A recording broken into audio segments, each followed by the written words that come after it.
ക്ഷേത്രങ്ങളും പള്ളികളും മോസ്കുകളും ഇതര പ്രാർത്ഥനാലയങ്ങൾ കൊണ്ടും സമ്പന്നമാണ് നമ്മുടെ കേരളം.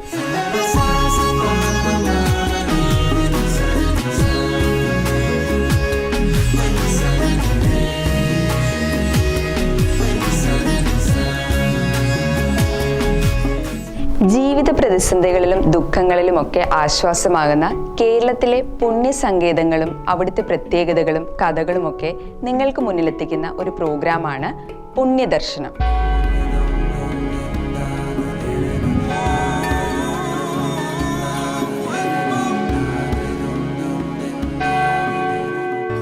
നമസ്കാരം. എളിമയാണ് സുഹൃത്തുക്കളുടെ രാജ്യം. എളിമപ്പെടാൻ കിട്ടുന്ന ഏതൊരു അവസരവും ഭാഗ്യമായി ഞാൻ കാണും. വിശുദ്ധ അൽഫോൻസാമ്മയുടെ ഈ വചനങ്ങൾ എത്ര മഹത്തരമാണ്. മനുഷ്യന്റെ ജീവിത പ്രതിസന്ധിയിലെ ആത്മീയ ഊർജ സ്രോതസ്സായ വിശുദ്ധ അൽഫോൻസാമ്മയുടെ ജനന തിരുനാൾ 2024 ഓഗസ്റ്റ് 10 മുതൽ 19 വരെ കുടമാളൂർ അൽഫോൻസ ജന്മഗൃഹത്തിൽ വെച്ച് നടത്തപ്പെടുകയാണ്. ഈ പുണ്യദിനങ്ങളുടെ നേർക്കാഴ്ചകൾ ലൈവ് TV കേരള പുണ്യദർശനം എന്ന പേരിൽ പ്രേക്ഷകരിലേക്ക് എത്തിക്കുന്നു. പരിശുദ്ധ കുർബാനകളുടെയും വചന പ്രഘോഷണങ്ങളുടെയും ഭക്തിനിർഭരമായ നൊവേനകളുടെയും പ്രദക്ഷിണങ്ങളുടെയും പ്രസക്ത ഭാഗങ്ങൾ നമുക്കൊന്ന് കാണാം.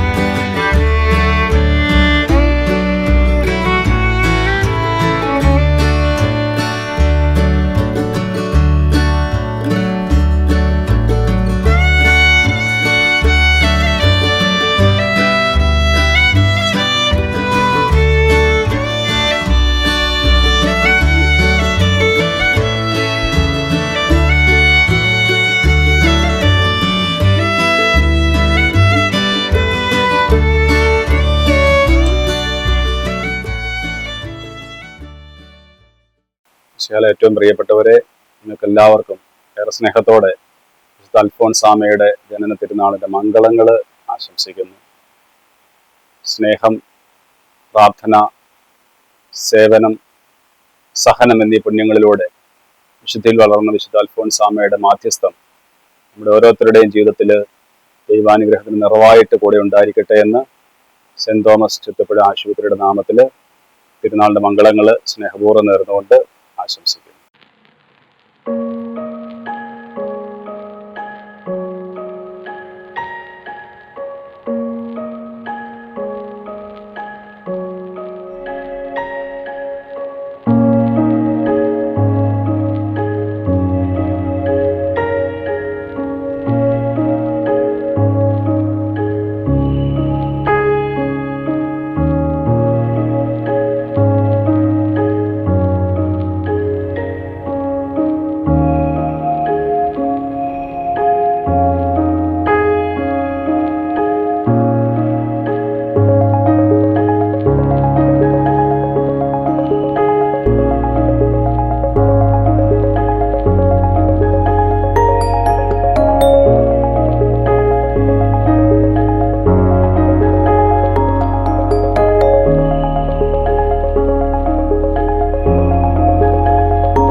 കുടമാളൂർ വിശുദ്ധ അൽഫോൻസാമ്മയുടെ ജനന തിരുനാളിനോട് അനുബന്ധിച്ച് premium furniture MD Antony Mathew സാറിൻ്റെയും പിന്നെ ഞങ്ങളുടെ ഓരോരുത്തരുടെയും അവിടുത്തെ സ്റ്റാഫുകളുടെയും എല്ലാവരുടെയും പേരിൽ ആശംസകൾ അറിയിച്ചുകൊള്ളുന്നു.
കുടമാളൂർ വിശുദ്ധ അൽഫോൻസ ജന്മഗൃഹത്തിലാണ് ഞാനിപ്പോൾ ഉള്ളത്. അപ്പോൾ ഇവിടുത്തെ തിരുനാൾ ആഘോഷങ്ങളെക്കുറിച്ചും ജന്മദിനാഘോഷങ്ങളെക്കുറിച്ചും ഒക്കെ സംസാരിക്കുന്നതിന് വേണ്ടി, അതുപോലെ തന്നെ ഇവിടെ ഞാൻ വന്നപ്പോൾ ഇവിടുത്തെ ഓരോ പോയിന്റുകളും അൽഫോൻസുമായി ബന്ധപ്പെട്ട ഓരോരോ കാര്യങ്ങൾ, പവിത്രമായ കാര്യങ്ങളാണ്. അതൊക്കെ വളരെ വിശദമായിട്ട് നമ്മളോട് സംസാരിക്കുന്നത് ഇവിടുത്തെ സിസ്റ്റർ എലൈസ് മേരിയാണ്. സിസ്റ്ററിന് നമുക്ക് ഈ പ്രോഗ്രാമിലേക്ക് സ്വാഗതം. സിസ്റ്റർ നമസ്കാരം. ശരിക്കും വിശുദ്ധ അൽഫോൻസാമ്മയുടെ ജന്മഗൃഹത്തിൽ വരുമ്പോൾ മനസ്സിൽ ഭയങ്കര ഒരു സമാധാനം. ഇവിടുത്തെ ഓരോ കാര്യങ്ങൾ കാണുമ്പോൾ ആ ഒരു കാലഘട്ടം നമ്മുടെ മനസ്സിലേക്ക് വരുന്നു. ഇപ്പോൾ നമ്മൾ നിൽക്കുന്നത് എവിടെയാണ്, അതേക്കുറിച്ചൊന്ന് വിശദീകരിക്കാം. ഈ ഒരു സ്ഥലം ഭാരതത്തിന്റെ പ്രഥമ വിശുദ്ധയായ വിശുദ്ധ അൽഫോൻസാമ്മയുടെ ബാല്യ കൗമാരങ്ങൾ ചെലവഴിച്ച അവൾ ജനിച്ചു വളർന്ന മുട്ടത്തുപാടത്തെ പഴൂർ കുടുംബത്തിലാണ് നിർമ്മിക്കുക. അൽഫോൻസാമ്മയുടെ ജീവിതത്തെക്കുറിച്ച് വിചാരിക്കുമ്പോൾ സഹനപുത്രി എന്നാണ് എല്ലാവരും പറയുക. എന്നാൽ ഈ അൽഫോൻസ ഭവനിൽ നിൽക്കുമ്പോൾ ഇവിടുത്തെ ഓരോ മണൽത്തിരിയിലും പുല്ലിലും പൂവിലുമൊക്കെ ഒരു ബാലികയുടെ, കൗമാരക്കാരിയുടെ, യവനയുക്തിയായ ഒരു പെൺകുട്ടിയുടെ സ്വപ്നങ്ങളും ഓർമ്മകളുമൊക്കെ തുടിച്ചു നിൽക്കുന്നത് നമുക്ക് ഇന്നും കാണാൻ കഴിയും. സത്യമാണ്, നമുക്കത് അനുഭവിക്കുന്നുണ്ട് ഇവിടെ വന്നപ്പോൾ. ഇവിടേക്ക് വരുന്ന ഓരോ വിശ്വാസിയും അത് ക്രൈസ്തവരാകണമെന്നില്ല. ധാരാളം ആളുകൾ ഇവിടെ വരുമ്പോൾ അവർ പറയുന്ന ഒരു കാര്യമുണ്ട്. ഇവിടെ വരുമ്പോൾ കിട്ടുന്ന ഒരു മനഃശാന്തി, സമാധാനം, ദൈവികമായ ചൈതന്യം, സമാധാനം, അതൊക്കെ വളരെ ഹൃദയസ്പർശിയായിട്ട് അനുഭവപ്പെടുന്നു. അതുകൊണ്ടാണ് ഈ പ്രദേശം പൊതുവെ റിമോട്ട് ഏരിയയാണ്. എങ്കിൽ പോലും ഒരു മിനിമം 25 പേരെങ്കിലും വരാത്ത ഒരു ദിവസം പോലും ഇവിടെ കടന്നു പോകുന്നില്ല. ലോകത്തിൽ പല സ്ഥലത്തും വിശുദ്ധര് ഉണ്ടായിട്ടുണ്ട്. അവര് ജനിച്ചു വളർന്ന ഭവനങ്ങളുണ്ട്, ജീവിച്ചു മരിച്ച ഇടങ്ങളുണ്ട്. എന്നാൽ കുടമാളൂർ അൽഫോൻസ ഭവൻ അതിൽ നിന്നെല്ലാം ഒരുപാട് വ്യത്യസ്തതയുള്ള ഒരു സ്ഥലമാണ്. ഇന്ന് നാം ആയിരിക്കുന്നത് നിങ്ങൾ കാണുന്നത് പോലെ തിരുസക്രാരിക്ക് മുന്നിലാണ്. അൽഫോൻസാമ്മയുടെ 114ാമത് ജന്മദിനമാണ് നാം ഇന്ന് ആഘോഷിക്കുക. 114 വർഷങ്ങൾക്ക് മുൻപ് നാം നിൽക്കുന്ന ഈ തിരുസക്രാരി ഇരിക്കുന്ന ഈ സ്ഥലത്ത് ഒരു ചൂണ്ടപ്പനയാണ് നിന്നിരുന്നത്. അൽഫോൻസാമ്മ ചെറിയ പെൺകുട്ടിയായി ആ വീട്ടിൽ വളരുമ്പോൾ അവിടെ നിന്ന് വിശുദ്ധരുടെ പുസ്തകങ്ങളും ബൈബിൾ കഥകളും ഒക്കെ എടുത്ത് ഇവിടെ വന്ന് ഈ പനയുടെ ചോട്ടിലിരുന്ന് ചാരിയിരുന്ന് വായിക്കുകയും പ്രാർത്ഥിക്കുകയും സങ്കടങ്ങളും കണ്ണുനീരുമൊക്കെ ഈശോയോട് പങ്കുവെക്കുകയും ചെയ്ത ഒരു സ്ഥലമാണ്. അങ്ങനെ അന്നക്കുട്ടി എന്നുള്ള ആ ചെറിയ പെൺകുട്ടിയുടെ സ്വപ്നങ്ങളും സങ്കടങ്ങളും പ്രാർത്ഥനകളും ഒരു ചൂണ്ടപ്പനയുടെ ചുവട്ടിലിരുന്ന് ദൈവത്തോട് സംവദിക്കുമ്പോൾ അത് ഭാവിയിൽ ഒരു വിശുദ്ധ സ്ഥലമാകും എന്ന് അനാദിയിലെ ദൈവം നിശ്ചയിച്ചിരുന്നു. പിന്നീട് അൽഫോൻസാമ്മ ഈ ഭവനത്തിൽ നിന്നാണ് കോൺവെന്റിലേക്കൊക്കെ പോകുന്നത് 1927 17ാമത്തെ വയസ്സിൽ. അതിനുശേഷം ഈ സ്ഥലത്തിന്റെ പ്രാധാന്യം പലപ്പോഴും അൽഫോൻസാമ്മ പറഞ്ഞിട്ടുണ്ട്. സങ്കടങ്ങൾ വരുമ്പോൾ നമുക്കറിയാം, പഴയ കാലത്ത് ക്രൈസ്തവ ഭവനങ്ങളിൽ വിശുദ്ധരുടെ ഗ്രന്ഥങ്ങളും ജീവചരിത്രങ്ങളും ബൈബിൾ കഥകളും ഒക്കെ ഉണ്ടായിരുന്നു. അന്നത്തെ കുട്ടികൾ അത് വായിച്ചാണ് അവരുടെ ജീവിതത്തിന്റെ വിശാല ആകാശങ്ങളിലേക്കുള്ള യാത്ര തുടങ്ങിയിരുന്നത്. എൻ്റെ ഓർമ്മയിൽ എനിക്കുമുണ്ട് അങ്ങനെ ഒരു ബാല്യകാലം. വല്യപ്പച്ചനും വല്യമ്മച്ചിയും അപ്പനും അമ്മയും സഹോദരങ്ങളുമൊത്തുള്ള ഒരു ഗ്രാമീണ ഭവനത്തിലെ ജീവിതം. അവിടെ ദാവീദിനെയും ഗോലിയാത്തിനെയും ജോസഫിനെയും യാക്കോബിനെയും യേശുവിനെയും അവൻ്റെ അമ്മയായ മറിയത്തെയും ഒക്കെ ഞാൻ പരിചയപ്പെട്ടത് ആദ്യം ബൈബിൾ കഥകളിലൂടെയായിരുന്നു. ധാരാളം പുസ്തകങ്ങൾ വായിക്കാനുള്ള ഒരു ഭാഗ്യം ലഭിച്ച ഒരാളെന്ന നിലയിൽ ചെറുപ്പകാലത്ത് നാം എന്തു വായിക്കുന്നു അത് നാം എന്ന വ്യക്തിയെ നന്നായി രൂപപ്പെടുത്തുന്നുണ്ട്. ഇന്ന് വായന കുറഞ്ഞു എന്ന് പറയുമ്പോഴും നമ്മുടെ മക്കളുടെ ഹൃദയത്തിലേക്ക് നല്ല വിചാരങ്ങളും മൂല്യബോധവും ഒക്കെ കടത്തിവിടാൻ നല്ല ഒരു ഉപാധിയാണ് വായന. ഏതായാലും നമ്മുടെ അന്നക്കുട്ടി എന്നുള്ള അൽഫോൻസാമ്മ അങ്ങനെ വിശുദ്ധരുടെ ജീവചരിത്രം എടുത്ത് ഈ പനയുടെ ചുവട്ടിലിരുന്ന് വായിച്ച്, വിശുദ്ധ വേദപുസ്തകം വായിച്ച്, യേശുവിനോടും മറിയത്തോടും ഒക്കെ കൂട്ടുകൂടി അങ്ങനെ ബാല്യ കൗമാരങ്ങൾ ചെലവഴിച്ചിട്ട് അതായിരുന്നു അവളുടെ വിശുദ്ധിയിലേക്കുള്ള ആദ്യ ചുവടുകൾ എന്ന് പറയാം. ഈ തിരുസക്രാരി കാണുമ്പോൾ എൻ്റെ മനസ്സിലേക്ക് വരുന്ന ഒരു വിചാരമുണ്ട്. ഈ ലോകത്തിലുള്ള ഏതൊരു മനുഷ്യനും ദൈവത്തെ കണ്ടെത്താനും ദൈവത്തോട് വർത്തമാനം പറയാനും ഒരു സ്പേസ് ആവശ്യമുണ്ട്. അത് ദൈവത്തെ കണ്ടെത്തുന്നു എന്ന് മാത്രമല്ല, അവനവനെ കണ്ടെത്തുന്ന ഇടം കൂടിയാണത്. അൽഫോൻസാമയെ സംബന്ധിച്ച് ഈ തിരുസക്രാരി ഇരിക്കുന്ന സ്ഥലത്ത് നിന്ന് ആ പനമരത്തിന്റെ ചുവട്ടിലിരുന്നുള്ള വായനയും പ്രാർത്ഥനയും അവളെ ദൈവത്തിലേക്ക് കൂടുതൽ അടുപ്പിച്ചു. താൻ ആരാണ് എന്ന് തന്നെ കൂടുതൽ കണ്ടെത്തുവാനും തൻ്റെ ജീവിതത്തിൽ ദൈവം നൽകിയ അനുഗ്രഹങ്ങൾ, നിധി അതെന്തെന്ന് കണ്ടെത്തുവാനും അവളെ സഹായിച്ചു. ഇന്ന് മാനവരാശിക്ക്, കോടാനുകോടി മനുഷ്യർക്ക് അഭയവും ആശ്വാസവും നൽകുന്ന ഇടങ്ങളാണ് പള്ളികളിലും സ്ഥാപനങ്ങളിലുമുള്ള ദേവാലയങ്ങളിലുള്ള തിരുസക്രാരിയുടെ സാന്നിധ്യം. ഈ സക്രാരിക്ക് മുന്നിൽ വന്ന് കണ്ണുനീരോടുകൂടി ഏത് ദുഃഖവും പങ്കുവച്ചാൽ മനുഷ്യർക്ക് സമാശ്വാസം ലഭിക്കും. അവരുടെ കാര്യത്തിൽ ദൈവത്തിൻ്റെ ഇടപെടൽ ഉണ്ടാകും. അങ്ങനെ ഈ തിരുസക്രാരി ഇന്ന് കാണുമ്പോൾ, ഈ അൽഫോൻസ ഭവനിൽ ആയിരിക്കുമ്പോൾ, ഞങ്ങൾക്ക് പോലും കുറെ കൂടി ഈശോയെ സ്നേഹിക്കുവാനും ഈശോയോടുള്ള വ്യക്തിപരമായ ബന്ധം അത് വളർത്തിയെടുക്കാനും കൂടുതൽ പ്രചോദനം ലഭിക്കാറുണ്ട്. ഫ്രാൻസിസ്കൻ ക്ലാരസഭയുടെ നിയമാവലിയിൽ ഒരു വാചകമുണ്ട്: ദരിദ്രനും വിനീതനും ക്രൂശിതനുമായ ഈശോയോടുള്ള വ്യക്തിപരമായ ബന്ധം. സന്യാസ പരിശീലനത്തിന്റെ ആദ്യ കാലഘട്ടത്തിൽ ഈ വാക്കുകൾ ഞാൻ പലവട്ടം കേട്ടിട്ടുണ്ട്. എന്നാൽ അന്ന് അതിൻ്റെ അർത്ഥം പൂർണ്ണമായി മനസ്സിലാക്കാനോ ഉൾക്കൊള്ളാനോ എനിക്ക് സാധിച്ചിരുന്നില്ല. ഇന്ന് എനിക്കത് നന്നായി കഴിയുന്നുണ്ട്. കാരണം അതിന് എന്നെ വളർത്തിയത് ഈ തിരുസക്രാരിയാണ്. പിൽക്കാലത്ത് അൽഫോൻസാമ ക്രൂശിതനായ ഈശോയോട് ഏറ്റവും കൂടുതൽ ഇഴുകി ചേർന്ന് ജീവിച്ചത് കൊണ്ടാണ് സങ്കടങ്ങളും സഹനങ്ങളും രോഗങ്ങളും പീഡകളും ഒക്കെ ഒരു ലഹരിയിൽ എന്നവണ്ണം സ്വീകരിക്കാൻ അവൾക്ക് സാധിച്ചത്. നമുക്കറിയാം, സഹനങ്ങളെ ഒഴിവാക്കാനാണ് നമ്മളെല്ലാവരും പരിശ്രമിക്കുക. നമ്മളൊക്കെ നല്ല മിടുക്കരായിട്ട് നടക്കുമ്പോഴും ഉള്ളിൽ തട്ടി ഒരു വേദനയോ അപമാനമോ രോഗമോ ഒക്കെ സംഭവിക്കുമ്പോൾ നമ്മുടെയൊക്കെ വിധം മാറും, സങ്കടമാകും. എന്നാൽ അങ്ങനെയുള്ള അവസരങ്ങളിൽ മനുഷ്യര് പതറിപ്പോകാതിരിക്കാൻ കിട്ടുന്ന ശക്തമായ ഒരു സാന്നിധ്യമാണ് ഈശോയുടെ, ക്രൂശിതനായ ഈശോയോടുള്ള ഭക്തി, സ്നേഹം. ഇന്ന് ഈശോ അധിവസിക്കുന്ന ഈ ദേവാലയത്തില് സക്രാരിക്ക് മുന്നിൽ നിൽക്കുമ്പോൾ അൽഫോൻസാമയെ രൂപപ്പെടുത്തിയ, അല്ലെങ്കിൽ അൽഫോൻസാമ എന്ന വിശുദ്ധ രൂപം കൊണ്ട ഭവനത്തിലേക്കാണ് നാം പോവുക.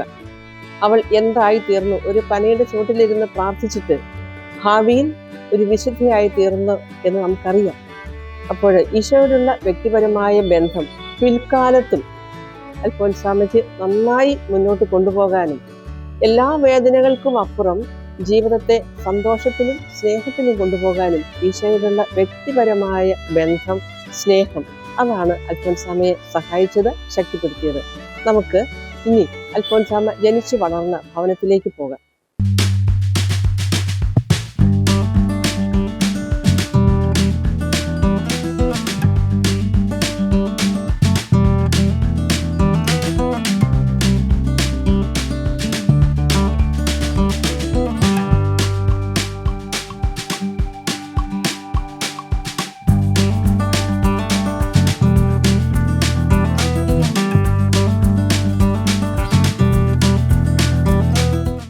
Dr. Anis, neck and spine clinic, Kudammalur, School Junction. This is the അൽഫോൻസാമ്മയുടെ തിരുനാളിന് നെക്ക് ആൻഡ് സ്പൈൻ ക്ലിനിക്കിന്റെ ആശംസകൾ.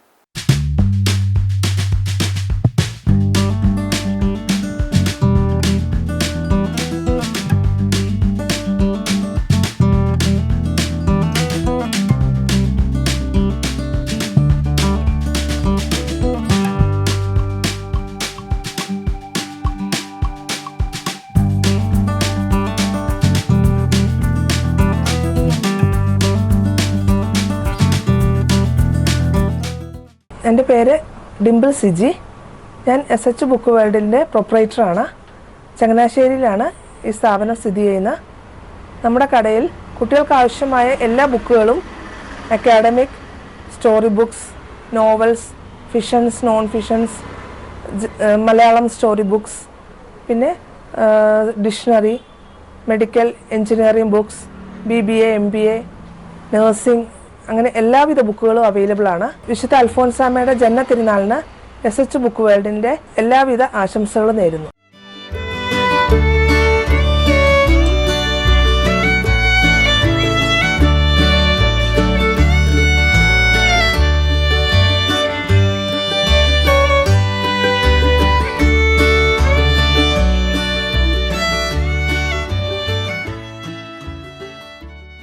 വിശുദ്ധ അൽഫോൻസാമ്മ ജനിച്ച മുറിയിലാണ് നാം ഇപ്പോഴായിരിക്കുക. അവൾ കിടന്ന കട്ടില്, പൈതലായിരിക്കുമ്പോഴും മുതിർന്നിട്ടും കിടന്ന കട്ടില് ഇത് നമ്മൾ കാണുന്നുണ്ട്. ഒരുപാട് ചരിത്രം ഉറങ്ങുന്ന, സ്വപ്നങ്ങളുടെ കഥ പറയുന്ന ഒരു മുറിയാണ് ഇത്. അൽഫോൻസാമ്മ ജനിച്ച് 28 ദിവസം കഴിഞ്ഞപ്പോൾ അമ്മ മരിച്ചുപോയി. എന്നാൽ അതിനു മുമ്പ് അമ്മയോടൊപ്പം കിടന്ന ആ കട്ടിലാണ് ഇത്. പിന്നീട് അവൾ പെൺകുട്ടിയായിരിക്കുമ്പോഴും യുവതിയായിരിക്കുമ്പോഴും മഠത്തിൽ പോയിട്ട് തിരികെ വരുമ്പോഴുമൊക്കെ ഉപയോഗിച്ചിരുന്ന കട്ടിലും മുറിയും ഇത് തന്നെയാണ്. നമുക്കറിയാം, അന്നക്കുട്ടി എന്നുള്ള ആ പെൺകുട്ടിയിൽ നിന്ന് വിശുദ്ധ അൽഫോൻസാമ്മയിലേക്കുള്ള ആ ഒരു ദൂരം അത് രൂപപ്പെട്ടത് ഈ മുറിയിലാണ്, ഈ കട്ടിലിലാണ്. ഇന്നും ധാരാളം ആളുകൾ ഇവിടെ വന്ന് പ്രാർത്ഥിക്കുകയും അവരുടെ ആഗ്രഹങ്ങളും സ്വപ്നങ്ങളും ഒക്കെ അൽഫോൻസാമ്മയോട് പറയുകയും ഒക്കെ ചെയ്യാറുണ്ട്. അങ്ങനെ ചെയ്യുമ്പോൾ അന്നക്കുട്ടി എന്നുള്ള അൽഫോൻസാമ്മ അത് കൃത്യമായിട്ട് കേൾക്കുകയും ഈശോയുടെ പക്കൽ ഓരോരുത്തർക്കും വേണ്ടി മധ്യസ്ഥം പ്രാർത്ഥിക്കുകയും ചെയ്യുന്നു. ഏതൊരു വ്യക്തിക്കും അവർ ജനിച്ച ഇടം, ജീവിച്ച സ്ഥലം ഏറ്റവും പ്രിയങ്കരമാണ്. ഇന്ന് നമ്മളൊക്കെ 60-70 വയസ്സുള്ളവരാണെങ്കിൽ പോലും നമ്മുടെ ബാല്യകൗമാരങ്ങൾ ചെലവഴിച്ച നമ്മുടെ വീട് എത്ര പ്രിയപ്പെട്ടതാണ്. അൽഫോൻസാമ്മയുടെ ഈ ഭവനത്തിന്റെ പ്രത്യേകത എന്ന് പറയുന്നത് അവൾ ജനിച്ച ഇടമാണ്, ജീവിച്ച ഇടമാണ്, അവളുടെ സ്വപ്നങ്ങൾക്ക് ദൈവം കൂട്ടുനിന്ന സ്ഥലമാണ്. അൽഫോൻസാമ്മയെ സംബന്ധിച്ച് ഈ വീട്ടില് ഒരുപാട് കാര്യങ്ങൾ പ്രിയപ്പെട്ടതായിട്ട് അവശേഷിപ്പിച്ചിട്ടുണ്ട്. കിടന്ന കട്ടില്, മുറി നാം കണ്ടു. തൊട്ടടുത്തതായിട്ട് അൽഫോൻസാമ്മയുടെ സാന്നിധ്യം ഇന്നും നമ്മൾ അനുഭവിക്കുന്ന ഒരു സ്ഥലമുണ്ട്. അതായത് ഈ വീട്ടിലെ തന്നെ ഒരു ചെറിയ മുറി. ആ മുറിയിലേക്ക് നമുക്ക് പോകാം. പ്രിയമുള്ളവരെ, ഇതാണ് ഞാൻ പറഞ്ഞ ആ ചെറിയ മുറി. ഇതിന്റെ തറ നിങ്ങൾ കാണുന്നുണ്ടാവും, ചാണകം മെഴുകിയതാണ്. വർഷങ്ങൾക്ക് മുൻപ് 1975 ഈ ഭവനം നമ്മൾ സ്വന്തമാക്കിയതിനു ശേഷം എല്ലാ മുറികളും സിമെന്റ് ഇട്ടപ്പോൾ ഒരു വിശുദ്ധയുടെ ജന്മഗ്രഹം പണ്ട് എങ്ങനെയായിരുന്നു എന്ന് പുതിയ തലമുറകൾക്ക് കാണിച്ചു കൊടുക്കാൻ വേണ്ടി, അല്ലെങ്കിൽ അവർക്ക് മനസ്സിലാക്കി കൊടുക്കാൻ വേണ്ടി ഈ ഒരു മുറി മാത്രം ചാണകം മെഴുകിയ അവസ്ഥയിൽ നമ്മൾ മുന്നോട്ട് കീപ്പ് ചെയ്തു. ചാണകം മെഴുകുക എന്നുള്ളത് പണ്ട് നമ്മുടെ ഭവനങ്ങളിൽ എല്ലായിടത്തും തറ മെഴുകുന്നത് ചാണകം ഉപയോഗിച്ചായിരുന്നു. വളരെ വർഷങ്ങൾക്ക് മുൻപ് പള്ളികൾ പോലും ചാണകം മെഴുകിയാണ് ഉപയോഗിച്ചിരുന്നത് എന്ന് ഈ ഭവനത്തിൽ വന്ന ഒരു ചേച്ചി ഈ ദിവസങ്ങളിൽ എന്നോട് സംസാരിക്കുകയുണ്ടായി. എന്നാൽ ഇന്ന് ഈ മുറിക്കൊരു പ്രത്യേകതയുണ്ട്. പുതിയ തലമുറകൾക്ക്, യുവജനങ്ങൾക്ക് അൽഫോൻസാമ്മയുടെ മുറി ഇങ്ങനെയാണ് എന്ന് കാണിച്ചു കൊടുക്കാൻ വേണ്ടി നമ്മൾ ചാണകം മെഴുകിയത് കീപ്പ് ചെയ്തു, ബാക്കി എല്ലായിടവും സിമെന്റ് ഇട്ടു. എങ്കിലും ഇന്ന് ഈ മുറിയിൽ ആ വിശുദ്ധയുടെ വലിയൊരു ചൈതന്യമുണ്ട്, പാരമ്പര്യം ഇവിടെ സ്പന്ദിക്കുന്നുണ്ട്. കാരണം ഈ മുറിയിൽ ചാണകം മെഴുകി പ്രാർത്ഥിച്ചാൽ എത്ര അസാധ്യമായ കാര്യമെന്ന് മനുഷ്യബുദ്ധിയിൽ നമ്മൾ വിചാരിച്ചാലും ദൈവം അത് സാധിച്ചു കൊടുക്കുന്നുണ്ട്. ധാരാളം പേരുടെ പ്രാർത്ഥനകള്, നിയോഗങ്ങള്, സഫലമായ അനുഭവങ്ങൾക്ക് സാക്ഷ്യം വഹിക്കാൻ എനിക്കും സാധിച്ചിട്ടുണ്ട്. കണ്ടുമുട്ടുന്ന, ഇവിടെ വരുന്ന, നമ്മൾ ഇടപെടുന്ന വ്യക്തികളോടൊക്കെ പറയാറുണ്ട്, ഇവിടെ കൊണ്ടുവന്ന് ചാണകം മെഴുകി നിങ്ങൾ പ്രാർത്ഥിക്കൂ, കാര്യം നടക്കും. എല്ലാവരോടും പറയാറില്ല, കാരണം അത്രമേൽ ആവശ്യം ആണ്, അല്ലെങ്കിൽ അത്രമേൽ അവർ വേദനിക്കുന്നു, മറ്റൊരു പരിഹാരമില്ലാതെ അവർ വിഷമിക്കുന്നു എന്ന് തോന്നുമ്പോഴാണ് അത് പറയുക. അല്ലെങ്കിൽ കേൾക്കുന്ന എല്ലാവരും വന്ന് ചാണകം മെഴുകിയാൽ ഇതിങ്ങനെ കീപ്പ് ചെയ്യാൻ നമുക്ക് ബുദ്ധിമുട്ടാകുമല്ലോ. ഏതായാലും ഈ പൗരാണികമായ ഭവനത്തിൽ നിൽക്കുമ്പോൾ ഇതിന്റെ മേൽക്കൂര നിങ്ങൾ കാണുന്നുണ്ട്. പണ്ട് അൽഫോൻസാമ്മയുടെ വീട് എങ്ങനെ നിന്നോ അത് അതുപോലെ തന്നെ നിലനിർത്തിയിരിക്കുകയാണ്. നമ്മുടെ മണിച്ചിത്ര താഴ്, ആ അറയും വരയും ഒക്കെ ഇവിടെയുണ്ട്, കൊട്ടായമൊക്കെ ഇരുന്ന സ്ഥലം ഇവിടെയുണ്ട്. അപ്പോൾ ആ അൽഫോൻസ അന്നക്കുട്ടി എങ്ങനെ ജീവിച്ചു, ഈ ഭവനത്തിൽ എങ്ങനെ പെരുമാറി, ഒരു കൊച്ചു പെണ്ണ് ഓടിക്കളിച്ചിരുന്ന ഇടം അതുപോലെ പാവനമായി വിശുദ്ധമായി നമ്മൾ ഇന്ന് സൂക്ഷിക്കുന്നുണ്ട്. 114 വർഷം മുൻപ് അൽഫോൻസാമ്മ പിറന്ന ഈ വീട്ടിൽ നിൽക്കുമ്പോൾ ചാണകം മെഴുകിയ ഈ ചെറിയ മുറിയും മറ്റു മുറികളുമൊക്കെ നമുക്ക് ഒരുപാട് ഓർമ്മകളും ധൈര്യവും പ്രത്യാശയും ഒക്കെ നൽകുന്നതാണ്. നമ്മളതുപോലെ ജീവിതാനുഭവങ്ങളിൽ കൂടി ജീവിച്ച് കടന്നുപോയ ഒരു വിശുദ്ധയുടെ ഭവനത്തിലാണ് നാം ആയിരിക്കുക. ഈ ചെറിയ മുറിയിൽ നിന്ന് മറ്റൊരു മുറിയിലേക്ക് നമുക്ക് പോകാം. അവിടെയും നമുക്കായി ഒരു കഥ, ഒരു അനുഭവം കാത്തിരിക്കുന്നുണ്ട്. 114 വയസ്സായി നമ്മുടെ അൽഫോൻസാമയ്ക്ക്. അപ്പോൾ സ്വാഭാവികമായിട്ടും 114 വർഷത്തിൽ ഏറെ പഴക്കമുള്ള ഈ ഭവനത്തിൽ നിൽക്കുമ്പോൾ അൽഫോൻസാമയുടെ ഓർമ്മയുമായി ബന്ധപ്പെട്ട ഒരു മുറിയിലാണ് നാം നിൽക്കുക. ഈ മുറിയില് അൽഫോൻസാമയുടെ ഇച്ചാച്ചൻ കിടന്നിരുന്ന മുറിയാണ്. അദ്ദേഹത്തിന് 3 പെൺമക്കളായിരുന്നു. അൽഫോൻസാമ ഏറ്റവും ഇളയ കുഞ്ഞായിരുന്നു. 2 ചേച്ചിമാര്. ചേച്ചിമാരിൽ ഒരാള് വിവാഹം ചെയ്ത് ഈ ഭവനത്തിൽ താമസിക്കുന്നു. അവർക്ക് ഉണ്ടായ മകളാണ് തെറമ. തെറമയെ ചേച്ചിയെ എല്ലാവർക്കും അറിയാം. തെറമ ചേച്ചി അൽഫോൻസാമയുടെ ജ്യേഷ്ഠത്തിയുടെ മകളാണ്. അപ്പോൾ ആ കുട്ടിക്ക് ഒരു 11 വയസ്സുള്ളപ്പോൾ നമുക്കറിയാം അൽഫോൻസാമ മരിക്കുന്നത് 1946 അൽഫോൻസാമയുടെ ഇച്ചാച്ചൻ മരിക്കുന്നത് 1951. അപ്പോൾ ആ 46 51 ഇടയ്ക്കുള്ള 5 വർഷം ഈ തെറമ എന്ന കുട്ടിക്ക് ഒരു 10-11 വയസ്സ് പ്രായം. ഈ മുറിയിൽ അൽഫോൻസാമയുടെ ഇച്ചാച്ചനും ആ കുട്ടിയുമാണ് കിടന്നിരുന്നത്. ഇച്ചാച്ചൻ കിടന്നിരുന്നത് ഇവിടെ ഒരു മടക്കുപടി എന്നൊരു സാധനം നിങ്ങൾ കാണുന്നുണ്ട്. പഴയ ഭവനങ്ങളിൽ ഇത് ജനൽ വിത്ത് ടേബിളാണ്. മേശയും ജനലും ഒരേപോലെ ഒരു പലക വെച്ച് അങ്ങോട്ട് അടയ്ക്കും. അത് നിവർത്തി വെക്കുമ്പോൾ അതിന് കാലൊക്കെ കൊണ്ട് മേശ പോലെ അത് പ്രവർത്തിക്കും. അങ്ങനെയാണ് ഇത് സംവിധാനം ചെയ്തിരുന്നത്. അപ്പോൾ അച്ചാച്ചൻ ഇതിൽ കിടക്കും, കുഞ്ഞ് താഴെ പായ വിരിച്ച് ഇവിടെയും കിടക്കും. അങ്ങനെ കിടക്കുമ്പോൾ കുഞ്ഞിന്റെ കാലില് കരപ്പൻ വന്നിരുന്നു. പണ്ടത്തെ ഒരു രോഗമാണ്. കാലിന്റെ മുട്ടിന് താഴേക്ക് തൊലി പോയിട്ട് വെള്ളം ഇങ്ങനെ നനവാറുന്ന വേദനയോടുകൂടിയ ഒരു രോഗമാണ്. ഇന്ന് ആ രോഗമൊന്നും ഇല്ല. അൽഫോൻസാമയുടെ ഇച്ചാച്ചൻ വൈദ്യനായതുകൊണ്ട് ചികിത്സിക്കാൻ തുടങ്ങി. ഒരു ദിവസം വൈകിട്ട് ഈ കൊച്ചു കിടക്കുമ്പോൾ അതിന് വേദന കൊണ്ട് ഉറങ്ങാൻ പറ്റുന്നില്ല. പാതി മയക്കത്തിൽ ആ കുട്ടി സ്വപ്നം കാണുകയാണ് അൽഫോൻസാമ തൻ്റെ അടുക്കൽ വന്നതായിട്ട്. അൽഫോൻസാമ മരിച്ചതിന് ശേഷമാണിത്. ഇപ്പോഴും കൊച്ച് സങ്കടം പറയുന്നു, കൊച്ചമ്മേ എനിക്ക് കാലിന് വല്ലാത്ത വേദനയാണ്. ഈ കൊച്ചമ്മയും തെറമയും നല്ല കൂട്ടുകാരാണ്. അൽഫോൻസാമയോട് ആ കുട്ടിക്ക് വലിയ സ്നേഹമായിരുന്നു. കൊച്ചമ്മ എന്നാണ് വിളിച്ചിരുന്നത്. അൽഫോൻസാമ ഈ കുഞ്ഞിന്റെ 2 കാലുകളും എടുത്ത് ഇങ്ങനെ ഉയർത്തിയിട്ട് ഇങ്ങനെ ഊതിക്കൊടുത്തു. അപ്പൊ കുഞ്ഞിന് വേദന കുറയുന്നു. കുഞ്ഞ് കുറച്ച് വർത്തമാനമൊക്കെ പറയുന്നു. സംസാരമെല്ലാം കഴിഞ്ഞ് ശാന്തമായി കഴിഞ്ഞപ്പോൾ അച്ചാച്ചൻ ഇതെല്ലാം കേട്ടുകൊണ്ട് കിടക്കുകയായിരുന്നു. എന്നിട്ടും ചോദിച്ചു, മോളെ ആരോടാണ് നീ സംസാരിച്ചിരുന്നത്? അപ്പോൾ ആ കുഞ്ഞ് പറയുന്നു, ചാച്ച കൊച്ചമ്മ എന്നെ കാണാൻ വന്നു, എൻ്റെ കാലിൽ ഊതി തന്നു, എൻ്റെ വേദനയ്ക്ക് കുറവുണ്ട്. നേരം വെളുത്ത് ഈ കുടുംബാംഗങ്ങൾ നോക്കുമ്പോൾ ആ മോളുടെ കാല് മെല്ലെ ഉണങ്ങി തുടങ്ങിയിരിക്കുന്നു. ജലം നനഞ്ഞു നിന്നത് മെല്ലെ ഉണങ്ങി തുടങ്ങിയിരിക്കുന്നു. അങ്ങനെ അത് സുഖപ്പെട്ടു. എൻ്റെ പിന്നിലേക്ക് നിങ്ങൾ കാണുന്ന ഈ ഭവനം പണ്ട് എങ്ങനെയായിരുന്നോ ഇവർ നിർമ്മിച്ചിരുന്നത് അത് അതുപോലെ തന്നെ നമ്മൾ ഇന്നും ഈ ഭിത്തികള്, വാതില്, മേൽക്കൂര, മേൽത്തട്ട്, നിലവറ എല്ലാം അതുപോലെ തന്നെ നമ്മൾ ഇന്നും സംരക്ഷിക്കുന്നുണ്ട്.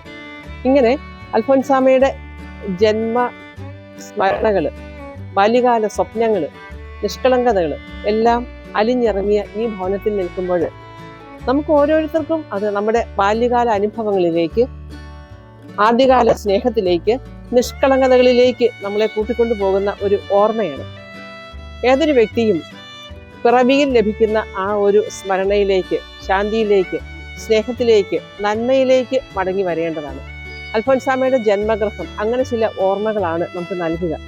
ഇനി ഈ ജന്മഗൃഹത്തിൽ ഒരു വിശുദ്ധ ജനിച്ചു വളർന്ന ഈ ഭവനത്തിൽ നമ്മൾ എന്തൊക്കെയാണ് ചെയ്യുക?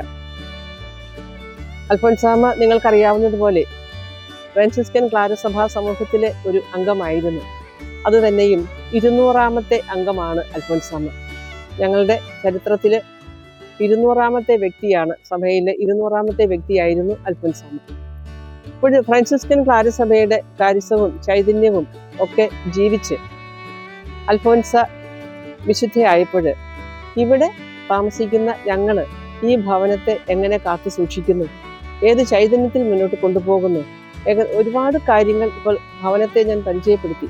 ഇനി ഇവിടെ ഞങ്ങൾ ചെയ്യുന്ന കുറച്ച് കാര്യങ്ങളുണ്ട്. അൽഫോൻസാമയുടെ ജന്മദിനം ഓഗസ്റ്റ് 19-നാണ്.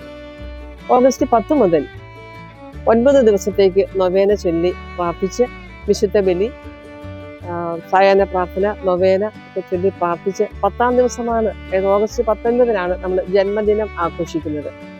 ധാരാളം ആളുകൾ ആ 9 ദിവസത്തെ നൊവേന ഏറ്റെടുത്ത് കഴിക്കുകയും പ്രാർത്ഥിക്കുകയും ഇവിടെ വരികയും ചെയ്യാറുണ്ട്. അങ്ങനെ അൽഫോൻസാമ്മയുടെ ജന്മം കൊണ്ട് പവിത്രമായ ഈ ഭവനത്തെ ജന്മദിന തിരുനാള് ആഘോഷിക്കാൻ തക്ക വിധം ദൈവം ഒരുക്കിയിരിക്കുന്നു എന്നുള്ളത് ഒരുപാട് നന്ദിയോടുകൂടി ഓർമ്മിക്കേണ്ടതാണ്. അൽഫോൻസാമ്മയുടെ ജന്മദിന തിരുനാള് ഇത്രമാത്രം ആഘോഷമായിട്ട് ആളുകളുടെ പങ്കാളിത്തത്തോടു കൂടി, ഞാൻ ആളുകളുടെ എന്നാണ് പറയുക, ധാരാളം ആളുകൾ വന്ന് ആ വിശുദ്ധ ബലിയിലും നൊവേന പ്രാർത്ഥനയിലും ഒക്കെ പങ്കെടുത്ത് അനുഗ്രഹങ്ങൾ പ്രാപിക്കുന്നത് എല്ലാവർക്കും ഒരു അനുഗ്രഹമാണ്. ഈ പ്രദേശത്തിന് അങ്ങനെ തന്നെ ഈ പ്രദേശത്തുള്ള നാനാജാതി മതസ്ഥരായ ആളുകൾ ഈ നൊവേന പ്രാർത്ഥനയിൽ പങ്കെടുക്കുകയും നൊവേനയുടെ നേർച്ചകൾ സ്വീകരിക്കുകയും ഒക്കെ ചെയ്യാറുണ്ട്. ഇനി ഈ ഭവനത്തിൽ വിശുദ്ധ അൽഫോൻസാമ്മയുടെ ഓർമ്മയിൽ നമ്മൾ ഒരുപാട് കാര്യങ്ങൾ ആത്മീയമായിട്ടും ചെയ്യുന്നുണ്ട്. അൽഫോൻസാമ്മയും ഒളിക്കപ്പെട്ട ഒരു ജീവിതമായിരുന്നുവല്ലോ. പൊതുജന സമൂഹത്തിന്റെ മുന്നിൽ വലിയ കാര്യങ്ങളൊന്നും അൽഫോൻസാമ്മ ചെയ്തിട്ടില്ല. ഒരേ ഒരു വർഷം മാത്രം വാകക്കാട് സ്കൂളിൽ 1-ാം ക്ലാസ് അധ്യാപികയായിട്ട്, സ്റ്റാൻഡേർഡ് 1-ലെ അധ്യാപികയായിട്ട്, 1-ാം ക്ലാസ് അധ്യാപികയായിട്ട് പഠിപ്പിച്ചിരുന്ന വ്യക്തിയാണ്. ആ ഒരു വർഷത്തെ പൊതുപ്രവർത്തനം മാത്രമേ അൽഫോൻസാമ്മയ്ക്ക് ഉണ്ടായിട്ടുള്ളൂ. ഇന്ന് ഈ ഭവനത്തിലും അങ്ങനെ ഒളിക്കപ്പെട്ട ജീവിതം നയിക്കുന്ന ഞങ്ങൾ 9 സന്യാസിനിമാർ ഇവിടെയുണ്ട്. ഞങ്ങൾ അൽഫോൻസാ ഭവനത്തിൽ താമസിക്കുന്നു എന്നുള്ളത് കൊണ്ട് തന്നെ അൽഫോൻസാമ്മയുടെ ജന്മദിനവുമായിട്ട് ബന്ധപ്പെട്ട് എല്ലാ മാസത്തിൻ്റെയും 19-ാം തീയതി രാത്രിയിൽ ജാഗരണ പ്രാർത്ഥന ചെയ്യാറുണ്ട്. രാത്രി മുഴുവനും സക്രാരി തുറന്നു വെച്ച് ആരാധനയും സ്തുതിപ്പുകളുമായിട്ട് സിസ്റ്റേഴ്സ് തിരുമുൻപിലാണ്. വിശുദ്ധ ക്ലാരയുടെ പാരമ്പര്യത്തിൽപ്പെട്ടവരാണ്, ഫ്രാൻസിസിന്റെ അസിസിയുടെയും പാരമ്പര്യത്തിൽപ്പെട്ടവരാണ് ക്ലാരസഭാ സമൂഹം. അസിസിയിലെ വിശുദ്ധ ക്ലാരയെക്കുറിച്ച് പറയാറുണ്ട്, അന്ന് യാത്ര ചെയ്തിരുന്ന ഒരു രാജാവിന് കപ്പലപകടം ഉണ്ടായി. അപകടത്തിൽ വലിയ കാറും കോളും കൊടുങ്കാറ്റും കടലിൽ ഉണ്ടായിട്ട് അവർ ഭയപ്പെട്ടപ്പോൾ രാജാവ് കൂടെയുള്ളവരോട് പറഞ്ഞു, ഭയപ്പെടേണ്ട, ക്ലാരയും സഹോദരിമാരും നമുക്ക് വേണ്ടി പ്രാർത്ഥിക്കുന്നു. ആ ഒരു പാരമ്പര്യം കാത്തു സൂക്ഷിക്കുന്നവരാണ് ഫ്രാൻസിസ്കൻ കാരസമൂഹത്തിലെ സന്യാസിനിമാരും. ആ ഒരു ഓർമ്മയിൽ രാത്രി മുഴുവനും, അത് ഓഗസ്റ്റ് 19 ഈ ഭവനം, ഞങ്ങളുടെ പ്രോവിൻസിലെ എല്ലാ ഭവനത്തിലും ഓരോ ദിവസം ഇങ്ങനെയുണ്ട്. ഈ ഭവനത്തിന്റെ ദിവസം ഓഗസ്റ്റ് 19. അതുപോലെ തന്നെ എല്ലാ ദിവസവും ഞായറാഴ്ച ഒഴികെ മറ്റു ദിവസങ്ങളിൽ രാവിലെ 9:30 മുതൽ 1 മണി വരെ ആരാധനയും പ്രാർത്ഥനയും. അത് പ്രധാനമായിട്ടും ഒരുപാട് നിയോഗങ്ങൾക്ക് വേണ്ടി ഇവിടെ ആളുകൾ വന്ന് ഞങ്ങളുടെ പ്രാർത്ഥനാ സഹായം തേടാറുണ്ട്.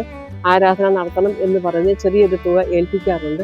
അപ്പോഴങ്ങനെ ഒരുപാട് പ്രാർത്ഥനാ നിയോഗങ്ങളുമായിട്ട് വരുന്ന ഒരുപാട് ആഗ്രഹങ്ങൾ, പ്രയാസങ്ങൾ ഒക്കെയുള്ള ആളുകൾക്ക് വേണ്ടി മധ്യസ്ഥം പ്രാർത്ഥിച്ച് ചെയ്യുന്ന ഒരു കാര്യമാണ്, പാവനമായ കർമ്മമാണ്. എല്ലാ ദിവസവും രാവിലെ 9 മണി മുതൽ 9:30 മുതൽ 1 മണി വരെയുള്ള ആരാധന. പിന്നെ എല്ലാ ആദ്യ വെള്ളിയാഴ്ചകളിലും രാത്രിയിൽ 3 മണിക്കൂർ 9 മുതൽ 12 വരെ രാത്രിയിൽ ആരാധന ചാപ്പലിൽ ഞങ്ങൾ ചെയ്യുന്നു. അങ്ങനെ ഓരോരോ ആഗ്രഹങ്ങളുമായിട്ട് ഈ ഭവനത്തിലേക്ക് അൽഫോൻസാമ്മയുടെ ജന്മഗൃഹം എന്നൊരൊറ്റ കാര്യം കൊണ്ട് മാത്രം കടന്നു വരുന്ന ആളുകൾക്ക് വേണ്ടി തിരുസക്രാരിക്ക് മുന്നിൽ കർത്താവായ യേശുവിനോട് ഞങ്ങൾ മധ്യസ്ഥം പ്രാർത്ഥിക്കുകയും അൽഫോൻസാമ്മയോട് അവർക്ക് വേണ്ടി പ്രത്യേകം മധ്യസ്ഥം പ്രാർത്ഥിക്കണമെന്ന് പ്രത്യേകമായിട്ട് ഞങ്ങൾ അപേക്ഷിക്കാറുണ്ട്. അങ്ങനെ ഈ അൽഫോൻസാമ്മയുടെ ജന്മം കൊണ്ട് പവിത്രമായ ഈ ഭവനം, അൽഫോൻസാ ഭവൻ, കുടമാളൂരിലെ ഈ ഗ്രാമപ്രദേശത്ത് കുടമാളൂരുകാർക്ക് വേണ്ടി മാത്രമല്ല, ലോകത്തിന് മുഴുവൻ വേണ്ടിയുള്ള ഒരു പ്രാർത്ഥനാ കേന്ദ്രമായിട്ട് ഞങ്ങൾ സൂക്ഷിക്കുന്നു.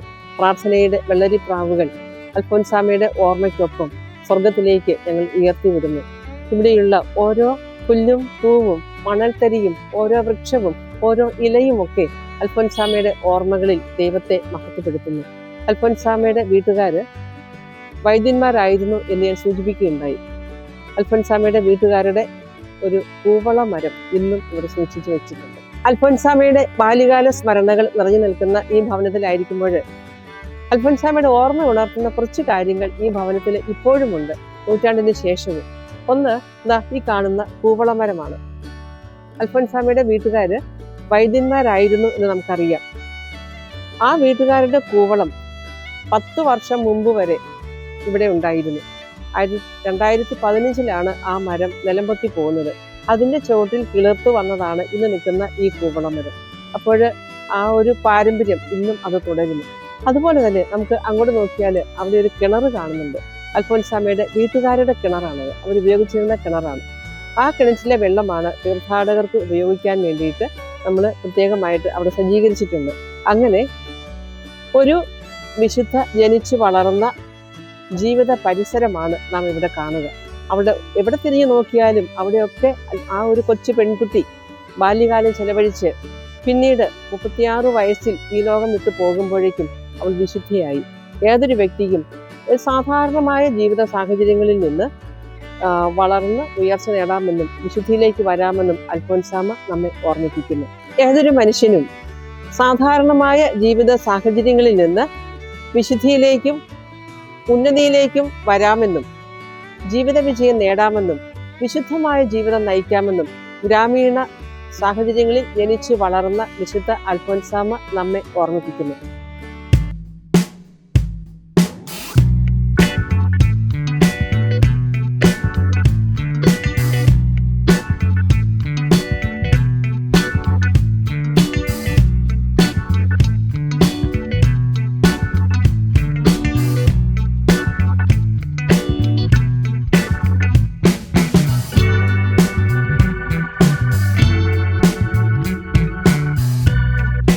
വിശുദ്ധ അൽഫോൻസാമ്മയുടെ ജന്മദിന തിരുനാളിന് പനമ്പാനം പാറക്കൽ ജ്വല്ലറി ആശംസകൾ നേരുന്നു.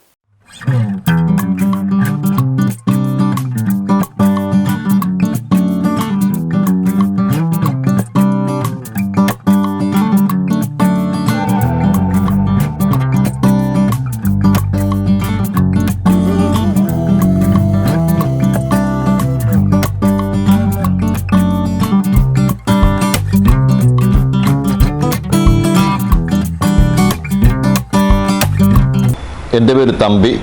ഞാൻ കോട്ടയം ലൈറ്റ് ഹൗസിൻ്റെ ഉടമയാണ്. അൽഫോൻസാമ്മയുടെ ജനന തിരുനാളോടനുബന്ധിച്ച് എൻ്റെ നാമത്തിലും ലൈറ്റ് ഹൗസിൻ്റെ നാമത്തിലും എല്ലാവിധ ആശംസകളും നേർന്നുകൊള്ളുന്നു. ജനനം മുതൽ സഹനങ്ങളുടെ തോഴിയായ വിശുദ്ധ അൽഫോൻസാമ്മയുടെ ജീവിതത്തെക്കുറിച്ച് നമ്മളോട് സംസാരിക്കുന്നത് കുടമാളൂർ അൽഫോൻസ ജന്മഗൃഹത്തിലെ സുപ്പീരിയർ സിസ്റ്റർ എൽസിൻ FCC ആണ്.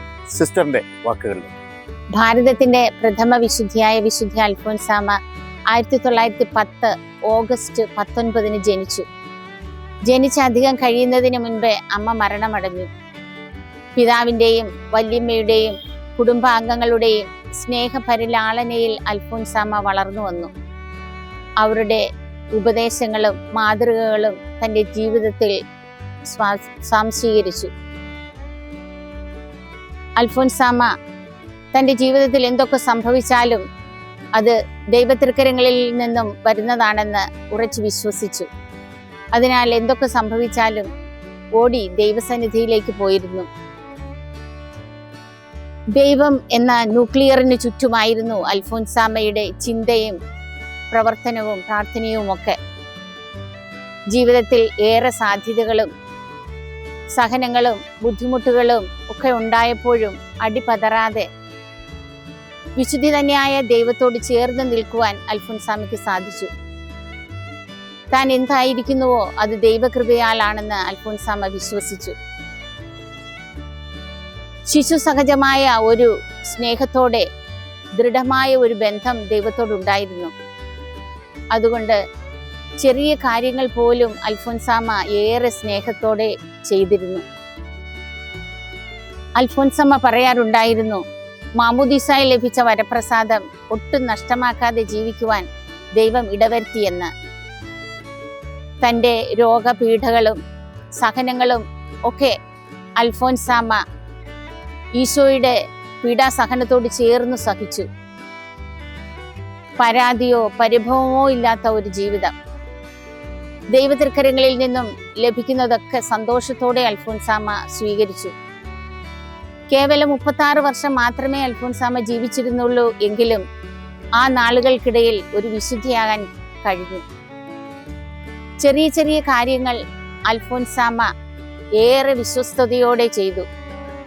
ചെറിയ കാര്യങ്ങളിൽ വിശ്വസ്തൻ വലിയ കാര്യങ്ങളിലും വിശ്വസ്തനായിരിക്കും എന്ന ആ വചനം അൽഫോൻസാമ്മ തൻ്റെ ജീവിതത്തിൽ പ്രാവർത്തികമാക്കി. പീഡകളും വേദനകളും സഹിക്കുക എന്നത് ക്രിസ്ത്യാനിയുടെ അവകാശമാണെന്നും അത് മിശിഹായോടുകൂടി ചേർന്ന് സഹിച്ചാൽ നിത്യജീവൻ പ്രാപിക്കുമെന്നും സഹനം തൻ്റെ അവകാശമാണെന്നും ഉള്ള ഒരു വിശ്വാസം അൽഫോൻസാമയ്ക്കുണ്ടായിരുന്നു. അൽഫോൻസാമയുടെ ഈ മാതൃക നമുക്ക് ജീവിതത്തിൽ പകർത്താം.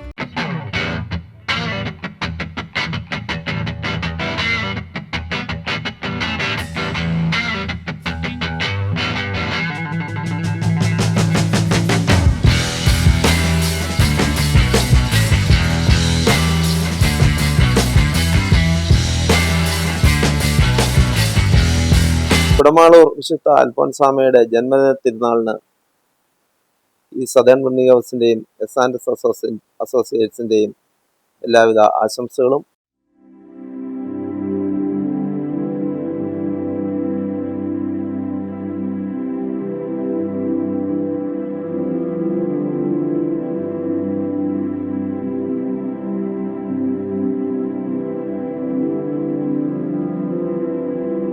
കുടമാളൂർ അൽഫോൻസ ജന്മഗൃഹത്തിലെ വിശുദ്ധ അൽഫോൻസാമയുടെ ജനന തിരുനാളിന് കേളു വൈദ്യരുടെ നിർദ്ദേശപ്രകാരം ലൈവ് TV എല്ലാവിധ ആശംസകളും അറിയിക്കും. ഇന്ത്യയിലെ പ്രഥമ വിശുദ്ധയായി പ്രഖ്യാപിക്കപ്പെട്ട വിശുദ്ധ അൽഫോൻസാമ ആ പദവിയിലേക്ക് ഉയർത്തപ്പെട്ടതിനെ കുറിച്ച് നമ്മളോട് സംസാരിക്കുന്നത് കുടമാളൂർ പള്ളിയുടെ arch priest reverend doctor Mani Puthiyidam. അദ്ദേഹത്തിന്റെ വാക്കുകൾ നമുക്കൊന്ന് ശ്രദ്ധിക്കാം. 1910 സാർവത്രിക കത്തോലിക്ക സഭയിൽ 2 പുണ്യപ്പെട്ട പെൺകുട്ടികൾ പിറന്നു. ഒന്ന് 1910 അൽഫോൻസാമ 19-ാം തീയതി ഓഗസ്റ്റ് 19-ാം തീയതി. അതേ ആഴ്ച തന്നെ ഓഗസ്റ്റ് 26-ാം തീയതി മദർ തെരേസ അൽബേനിയയിൽ ജനിച്ചു. വാസ്തവത്തിൽ 2 പേരുടെയും ജന്മദിനം എന്ന് പറയുന്നത് ഈ ഒരാഴ്ചയാണ്. ഓഗസ്റ്റ് മാസം 19, 26. 2 പേരും വിശുദ്ധരായി പരിഗണിക്കുന്നു. പണ്ട് 2 ജീവിത ശൈലികൾ 2 എക്സ്ട്രീംസ് ആയിരുന്നു എന്നത് അത്ഭുതകരമായ കാര്യം. അൽഫോൻസാമ ജീവിതത്തിലെ ഒന്നും തന്നെ ശ്രദ്ധിക്കപ്പെടുന്ന എന്തെങ്കിലും അസാധാരണമായ അല്ലെങ്കിൽ അത്ഭുതകരമായ ഒരു കാര്യവും ചെയ്തിട്ടില്ല. പിന്നെ എങ്ങനെയാണ് ഇയാളെ വിശുദ്ധയാക്കിയത്? അതേസമയത്ത് മദർ തെരേസ ലോകം മുഴുവൻ അറിയപ്പെടുന്ന, എല്ലാ രാജ്യങ്ങളിലും അറിയപ്പെടുന്ന 10,000-കണക്കിന് പാവങ്ങൾക്ക് അഭയം നൽകിയ അമ്മയായിട്ട് തീർന്നു. മദർ തെരേസയും വിശുദ്ധയായിട്ട് പ്രഖ്യാപിച്ചു. ജോൺ പോൾ II മാർപ്പാപ്പയുടെ കാലത്ത് മദർ തെരേസ ജ്വലിച്ചു നിന്നിരുന്ന കാലമാണ്. അവിടെ വളരെ വ്യക്തമായിട്ട് നമുക്ക് പറയാൻ പറ്റും, മനുഷ്യൻ്റെ സാമാന്യ ദൃഷ്ടിയിൽ നോക്കിയാൽ ഏതൊരു സാധാരണ വ്യക്തിയെക്കാളും വളരെ അസാധാരണമായ ജീവിതമായിരുന്നു മദർ തെരേസയായിരുന്നു. എന്നാൽ മറ്റൊരു നേരെ തിരിച്ചായിരുന്നു. പിന്നെ എന്തുകൊണ്ടാണ് വിശുദ്ധയായത്? അതിൻ്റെ ജീവിതകാലം മുഴുവൻ കട്ടിലേലായിരുന്നു എന്ന് വേണമെങ്കിൽ പറയാം. അത് ജനിച്ചു 10 വയസ്സ് വരെ ഇവിടെ ഈ കുടമാളൂരെതിരെ ഓടിച്ചാടി നടന്നു. അവിടെ ഈ ദേവാലയത്തിൽ ബന്ധപ്പെട്ട് വളർന്നു. ഇവിടുത്തെ മുത്തിയമ്മയുടെ ഭക്തിയിൽ വളർന്നു. അതായിരുന്നു അതിൻ്റെ ആത്മീയതയുടെ അടിസ്ഥാനം. കുടമാളൂർ മുത്തിയമ്മയുടെ ഭക്തിയാണ്, മധ്യസ്ഥതയാണ്. അങ്ങനെ ആ വളർച്ചയിൽ നേരത്തെ അമ്മ മരിച്ചു പോയതുകൊണ്ട് കൊച്ച് കൗമാരപ്രായമായപ്പോൾ അമ്മ വേണമല്ലോ എന്ന് വിചാരിച്ച് അമ്മയുടെ ചേച്ചിയുടെ അടുത്ത് കൊണ്ട് നിർത്തിയതാണ് മുട്ടുചിറയ്ക്ക് പോകാനിടയായത്. ഒട്ടേറെ ചെന്നധികം താമസിയാതെ നിർബന്ധപൂർവ്വം 17-ാമത്തെ വയസ്സിൽ ചങ്ങനാശ്ശേരിയിലേക്ക് മഠത്തിൽ ചേരാനായിട്ട് ചങ്ങനാശ്ശേരിയിലായിരുന്നു. അവിടെ നൊബീഷ്യേറ്റ് നടക്കുന്ന ഘട്ടങ്ങളിൽ രോഗാകുലയായിരുന്നു എപ്പോഴും. ഞാൻ ഈ അൽഫോൻസാമയെ പരിശീലിപ്പിച്ച ക്ലാരമ്മ എന്ന് പറയുന്ന സിസ്റ്റർ മരിച്ചിട്ടറിയായില്ല. ഒരിക്കലും ഈ അമ്മയോട് ചോദിച്ചു, ഈ അൽഫോൻസാമയെ കുറിച്ച് എന്താ പറയുന്നത്, ഞാൻ അമ്മ പഠിപ്പിച്ച ആളാണല്ലോ എന്ന് ചോദിച്ചപ്പോൾ, അമ്മ പ്രായമായ അമ്മ 90 വയസ്സിന് ഇപ്പം എന്നോട് പറയാണ് വളരെ സന്തോഷത്തോടെ ആ കൊച്ചൊരു മഹാനഗളി കൊച്ചായിരുന്നു എന്ന് പറഞ്ഞു. ഇത് ഞാൻ ഒരുപാട് വഴക്ക് പറഞ്ഞു. 2ാമത് കൂട്ടിച്ചേർത്തു, അത് നെകളമായിരുന്നില്ല, അതിൻ്റെ പ്രകൃതമായിരുന്നു. സ്നേഹപ്രകൃതമായിരുന്നു എല്ലാവരും. അതിൻ്റെ വർത്തമാനം അങ്ങനെയായിരുന്നു, അതിൻ്റെ പുഞ്ചിരി അങ്ങനെയായിരുന്നു, ഭയങ്കര സുന്ദരിയായിരുന്നു. അതുകൊണ്ട് പെട്ടെന്ന് മറ്റുള്ളവർക്ക് അസൂയ ജനിപ്പിക്കത്തക്ക രീതിയിലുള്ള പെരുമാറ്റമായിരുന്നു എന്ന് ഈ ക്ലാരമ്മ പറഞ്ഞ് ഞാൻ ഓർത്തു. അവന് രോഗിയായി കിടന്നു കഴിഞ്ഞപ്പോഴാണ്, പനി പിടിച്ച് കിടന്നപ്പോഴാണ് മെത്രാനിച്ചിന് പനി വരുന്നു.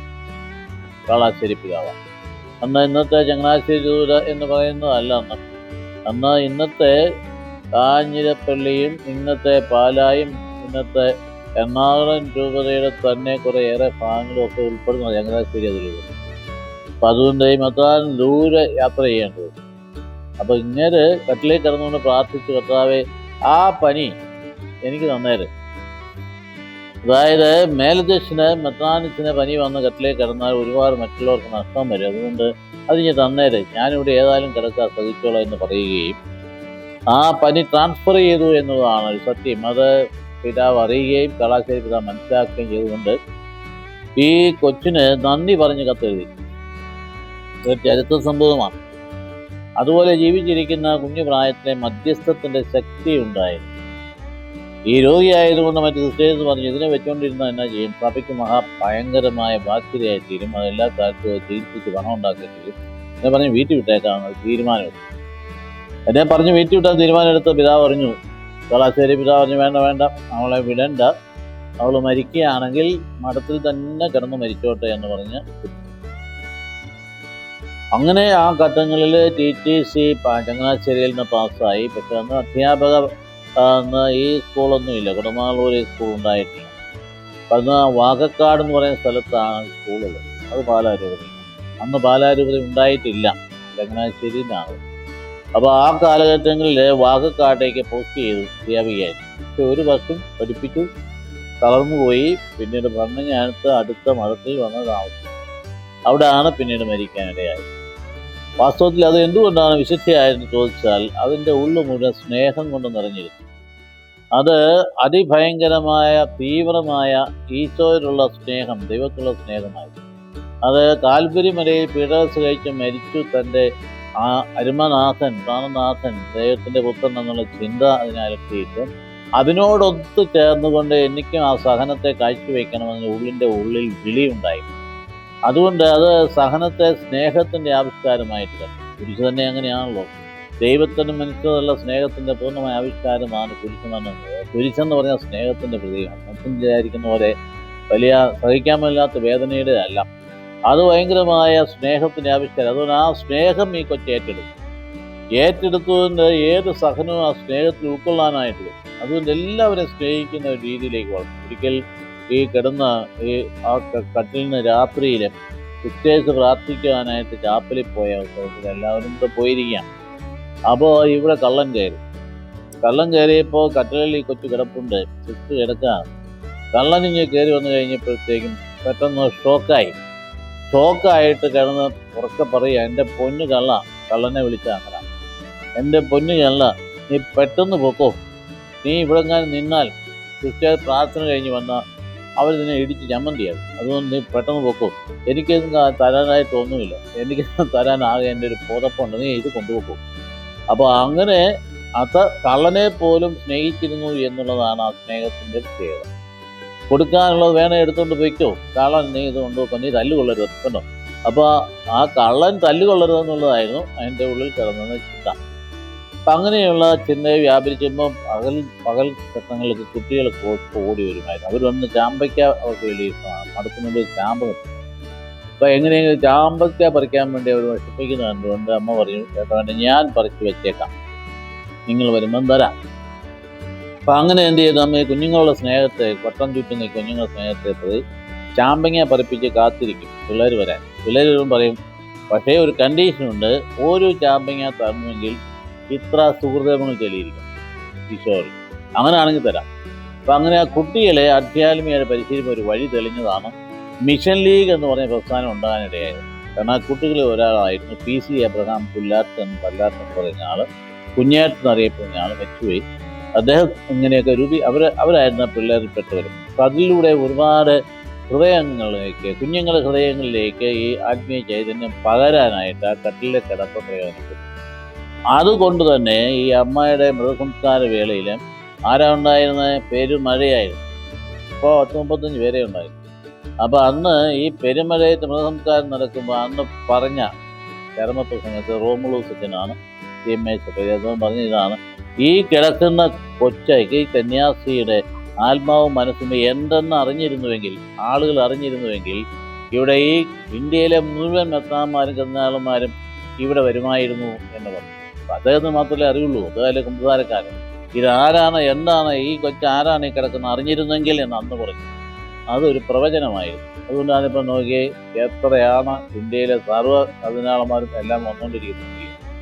അപ്പോൾ അതേ സമയത്ത് പിന്നീട് അങ്ങോട്ട് ആരും പ്രത്യേകം മുൻകൈ എടുത്ത് പ്രചരിപ്പിച്ചതല്ല അൽഫോൻസാമ്മയുടെ വിശുദ്ധ പദവി എന്ന് പറയുന്നത്. ആ പ്രചരണ മാസത്തിൽ നാച്ചുറലായിട്ട് വന്നതാണ്. കാരണം ആ കുഞ്ഞുങ്ങളാണ് ഇവിടെ വന്ന് ഈ അമ്മയുടെ ഈ ഉള്ളിൻ്റെ ഈ സത്യങ്ങൾ മുഴുവൻ പ്രചരിപ്പിക്കേണ്ടതായത്. കൊച്ചു പിള്ളേർ ഈ കപടത്തങ്ങൾ തിരികെത്തിക്കാൻ തുടങ്ങി. അതാണ് അതിൻ്റെ ആരംഭം. കൊച്ചു പിള്ളേർ തിരികെത്തിക്കാൻ തുടങ്ങി. അതങ്ങ് വ്യാപകമായി പിള്ളേരുടെ വിശുദ്ധയായിട്ടങ്ങ് മാറി. അങ്ങനെയാണ് അൽഫോൻസ അറിയപ്പെടുന്നത്. ഇത് തന്നെ അൽഫോൻസാമ്മയുടെ വിശുദ്ധ പ്രഖ്യാപനത്തിന് സമയത്ത് ഞങ്ങൾക്ക് റോമിലുണ്ട്. ഞാൻ റിസർവാത്തോ റൊമാനയിൽ ഇരുന്ന് അന്ന് എനിക്കാണ് അതിനുള്ളൊരു ഭാഗ്യം ലഭിച്ചത്. കോട്ടയത്ത് നടക്കുന്ന വാഴ്ത്തപ്പെട്ടവളായിട്ട് പ്രഖ്യാപിക്കുന്ന ആ ചടങ്ങിൻ്റെ പരിപാടി ജോൺ ബോൾ II മാർപ്പാപ്പ നിർവഹിക്കുമ്പോൾ, സാധാരണ മാർപ്പാപ്പമാർ ഒരു രാജ്യം സന്ദർശിക്കുമ്പോൾ ആ രാജ്യത്തിൽ നിന്നുള്ള ആ ഭാഷ അറിയാവുന്ന ഒരു അച്ഛനെ, ഒസർവാത്തോറോ റൊമാനോ എന്ന് പറയുന്നത് സഭയുടെ കമ്മ്യൂണിക്കേഷൻ്റെ ഏറ്റവും കേന്ദ്രമാണ്. അവർ വിളിച്ചു ഇരുത്തിയിട്ട് അവിടെ പറയാൻ പോകുന്ന പ്രസംഗം കയ്യിലേക്ക് തരുന്നിട്ട് മാർപ്പാപ്പ അത് ഡീവിയേറ്റ് ചെയ്യുന്നുണ്ടോ എന്ന് നോക്കണം, അത്രയേ ഉള്ളൂ. അപ്പോൾ എനിക്കാണ് അതിനുള്ള വിളി കിട്ടിയത്. അപ്പം ഞാൻ അവൻ്റെ റോമിലിരുന്നുകൊണ്ട് കോട്ടയത്തെ വാഴ്ത്തപ്പെട്ടവരുടെ പ്രഖ്യാപനത്തെ സത്സംഗം കേൾക്കുകയും മാർപ്പാപ്പയുടെ ടോക്ക് പ്രത്യേകം ശ്രദ്ധിക്കുകയും, ഇടയ്ക്കൊക്കെ മാർപ്പാപ്പ ഇങ്ങനെ മലയാളം വാക്കുകളൊക്കെ പറയും, നമുക്ക് ചിരി വരത്തക്ക ചെയ്യും. മംഗളങ്ങൾ എന്ന് പറയുന്ന മംഗലങ്ങൾ നായിപ്പോയി, ഇങ്ങനെയാണല്ലോ പറയുന്നത്, അറിയാൻ നല്ല വ്യത്യാസം. അപ്പോൾ അതൊക്കെ ഞാൻ പ്രത്യേകം ശ്രദ്ധിക്കുകയുണ്ടായി. അവിടെയും ആ തൊട്ട് മുമ്പ് ഇത് പ്രഖ്യാപനം, അതായത് 1986 ആ പ്രഖ്യാപനം നടക്കുന്നതിന് തൊട്ട് മുമ്പുള്ള മാസങ്ങളിലൊക്കെ അതിശീഘ്രം ഈ നടപടിക്രമങ്ങൾ നടന്നു. കത്തോലിക്കാ സഭയിൽ ഒരാൾ വിശുദ്ധമായ പ്രഖ്യാപനം എളുപ്പമുള്ള കാര്യമൊന്നുമല്ല. ഒരുപാട് കാര്യങ്ങൾ. ആദ്യം തന്നെ അത് ദൈവദാസനും ദൈവദാസിയായിട്ട് പ്രഖ്യാപിക്കണം. അത് വൈലിൽ പിതാവ് പാലായിൽ വെച്ച് അത് ചെയ്തു. അതിനുശേഷം അതിന് റിപ്പോർട്ട് കൊടുക്കണം, പഠനം നടക്കണം, ഒരുപാട് പഠനങ്ങൾ നടക്കണം. 12 വോളിയമായിരുന്നു അൽഫോൻസാമ്മയെക്കുറിച്ചുള്ള പഠനത്തിൻ്റെ ഗ്രന്ഥക്കെട്ടുകൾ. അതും കൊണ്ടാണ് വൈലിൽ പിതാവ് അദ്ദേഹത്തിൻ്റെ ജീവചരിത്രം പറഞ്ഞ വൈലിൽ പിതാവ് റോമിലേക്ക് പോവുകയും അവിടെ കൊണ്ട് ഏൽപ്പിച്ച് കഴിഞ്ഞിട്ട് അത് വീണ്ടും അവർ പഠനം നടത്തണം. അപ്പോൾ ഈ വൈലിൽ പിതാവിന് പോയതിനെക്കുറിച്ച് തന്നെ പറയുന്നത്, പോകുന്ന വഴി തന്നെ അത്ഭുതകരമായിരുന്നു. കാരണം അദ്ദേഹം അതും കൊണ്ട് പോയി ഇംഗ്ലീഷിലായിരുന്നു റിപ്പോർട്ട്. അതും കൊണ്ട് പോയിട്ട് ആപ്പാടെ ഒരു പേടിയുണ്ടായിരുന്നു, എയർപോർട്ടിൽ വെച്ചിട്ട് പൊട്ടിക്കുകയോ ആരെങ്കിലും പൊട്ടിച്ചെങ്കിൽ പിന്നെ റൂമിൽ അത് സ്വീകരിക്കുക, സീരിയസ് പോലെ തന്നെ ഇരിക്കും. അപ്പോൾ അദ്ദേഹം ആപ്പാടെ അല്പം ഭയപ്പെട്ട് എയർപോർട്ടിൽ ചെന്ന് കഴിഞ്ഞാൽ ദൈവമേ ഇവരിങ്ങനെ എടുത്ത് എയർപോർട്ടിലോട്ട് പൊട്ടിക്കുമെന്ന് വിചാരിച്ചുകൊണ്ടിരിക്കുമ്പോഴാണ് അവിടെ ഉണ്ടായിരുന്ന ഒരു അൽഫോൻസ ഭക്തനായിരുന്നു ഇത് കൈകാര്യം. അത് പൊട്ടി, അതുകൊണ്ടൊക്കെ ദൈവത്തിന് ഇടപെടലല്ലേ. അതുകൊണ്ട് അവിടെ റോമിൽ ചെന്നു കഴിഞ്ഞാൽ അദ്ദേഹം കൊണ്ട് എന്ത് ചെയ്തു, കോൺഗ്രസിനെ കൊണ്ട് കൊടുത്തപ്പോൾ അവർ പറഞ്ഞു ഇതെന്തൊരു ഇംഗ്ലീഷിലല്ലേ, ലത്തീനിൽ വേണം ഇത് ഇറക്കാടെന്ന് പറയും. അങ്ങനെ ആ പടം അപ്സെറ്റായി. പിന്നെ ഈ മേലധ്യക്ഷൻ വയൽ സെബാസ്റ്റ്യൻ പിതാവ് റോമിലെ ഏതോ സന്യാസ സഭകളിൽ ചെന്നിട്ട് അത് മുഴുവൻ ഇംഗ്ലീഷിൽ ലത്തീനിലേക്ക് തർജ്ജമ ചെയ്ത് കൊണ്ടാക്കും. നമുക്ക് എല്ലാ ഇടപെടലുകളും ദൈവത്തിന് ഇടപെടലാണ്. ഞങ്ങളവിടെ പഠിക്കുന്ന ഘട്ടങ്ങളിൽ, ഞങ്ങൾ പഠിക്കുന്ന അവസരങ്ങളിൽ ഈ പ്രോസസ്സ് ഇങ്ങനെ ഭയങ്കര സ്പീഡിൽ പോകുന്നതായിട്ട്, ആരും ഉന്തിയിട്ടൊന്നുമല്ല, ആരും പുറകെ നടന്നിട്ടുമില്ല, ആരും പണം ചെലവഴിച്ചിട്ടുമില്ല. കാരണം അൽഫോൻസാമ്മന് പണം ചെലവഴിക്കാൻ ആരാ ഉള്ളത്? ആരും ഉണ്ടായിട്ടില്ല. പെട്ടെന്ന് ഈ റിപ്പോർട്ട് സ്റ്റഡി ചെയ്ത് കഴിഞ്ഞ് ദൈവശാസ്ത്രന്മാരുടെ വേദിയിൽ അത് വരുന്നു. അത് അവരെക്കുറിച്ച് അവർ ചർച്ച ചെയ്യുന്നു, അത് മാസങ്ങളോളം എടുക്കും. അതിനുശേഷം ആ ചർച്ച കഴിഞ്ഞ് പിന്നീട് അത് കൃത്യമായിട്ട് മെഡിക്കൽ സയൻസിന് വിധേയമാക്കും. അതായത് ഈ വ്യക്തിയുടെ മധ്യസ്ഥതയിലൂടെ നടന്ന അത്ഭുതങ്ങൾ എത്രമാത്രം നൂറുകണക്കിന് ആയിരക്കണക്കിനില്ല, അതൊന്നും റോം അംഗീകരിക്കുന്നില്ല. അംഗീകരിക്കുന്ന ഏതെങ്കിലും ഒരെണ്ണം കിട്ടിയെങ്കിൽ മാത്രമേ പ്രഖ്യാപനം ലഭിക്കൂ. ആ ഒരെണ്ണം കിട്ടിയത് മുഴുവൻ പിന്നീട് അവിടെ സയൻറ്റിഫിക്കായിട്ട് മെഡിക്കൽ പ്രാക്ടീഷണേഴ്സിൻ്റെ പഠനത്തിന് വിധേയമാക്കും. അതിന് കുറേ കാലം എടുക്കും. അവരത് മുഴുവൻ പഠിച്ച് ആ ഇൻസെസ് മുഴുവൻ പഠിച്ച് ആ കൊച്ചിൻ്റെ, അതായത് കാല് നിവർന്നതാണല്ലോ അതിൻ്റെ ഒരു അല്പം എന്ന് പറയാം. ആ കുട്ടി ഇപ്പം വൈദ്യവിദ്യാർത്ഥി എനിക്ക് തോന്നുന്നു, അച്ഛനായ അത് ആ കുട്ടിയുടെ തന്നെ ഇത് സയൻറ്റിഫിക്കായിട്ട് ശരിക്കും പഠനം നടത്തിയിട്ട് അത് അതിസ്വാഭാവികമാണ്, ഇറ്റ് ഈസ് നോട്ട് ഓർഡിനറി എന്നുള്ളത് തെളിയിച്ച് തീരുമാനിച്ച് വരുമ്പോൾ അവർ പോസിറ്റീവ് റിപ്പോർട്ട് കൊടുക്കുകയും അത് കഴിഞ്ഞ് അടുത്ത സമ്മേളനം വരികയാണ്, കാർഡിനൽസിൻ്റെ സമ്മേളനമാണ്. ആ സമ്മേളനം കൂടെ കഴിഞ്ഞ് വരുമ്പോഴത്തേന് ഏതാണ്ട് എല്ലാം കൂടെ അവർ വീണ്ടും സ്റ്റഡി ചെയ്ത് അവരുടെ എക്സ്പെർട്ടിൽ സ്റ്റഡി ചെയ്ത്. അപ്പോൾ ഈ പ്രോസസ്സ് എന്ന് പറയുന്നത് ഒരു വിശുദ്ധ നാമം എന്ന് പറയുന്നത് കത്തോലിക്കാ സഭയെ പെട്ടെന്ന് ആരും ഒന്നും ആർക്കും ചെയ്യാനും പറ്റുകയില്ല. അതോടെ ദൈവത്തിൻ്റെ ഇടപെടലുകൾ വളരെ കൃത്യമായിട്ട് ഉണ്ടായി അവസാനം എത്തിക്കഴിഞ്ഞു ഓക്കെ എന്ന് പറയുമ്പോഴാണ് മാർപ്പാപ്പായുടെ മേശപ്പുറത്തേക്ക് സംഭവിക്കുന്നത്. ഇപ്പോഴാണ് മാർപ്പാപ്പ അറിയുന്നു. ഇവിടുന്ന് അങ്ങ് ചെന്ന് കഴിഞ്ഞാൽ മാർപ്പാപ്പ ഓക്കെ എന്ന് പറഞ്ഞാൽ അപ്പോൾ ഒപ്പുവെച്ച് കഴിഞ്ഞാൽ പിന്നീട് പ്രഖ്യാപനത്തിനുള്ള ഒരു ഔദ്യോഗികമായിട്ടുള്ള തടസ്സങ്ങളിൽ നീങ്ങിക്കളഞ്ഞിരിക്കുന്നു എന്നില്ല. ഇപ്പോൾ ജോൺ പോൾ സെക്കൻഡ് മാർപ്പാപ്പ റോമിൽ നിന്ന് ഇവിടെ സന്ദർശിക്കാൻ 1986 പോന്നപ്പോൾ ഇങ്ങനെ അൽഫോൻസാമ്മയുടെ പ്രഖ്യാപനം നടന്നു എന്നത് ഇങ്ങനെയാണ് വാർത്തകൾ നടന്നത്.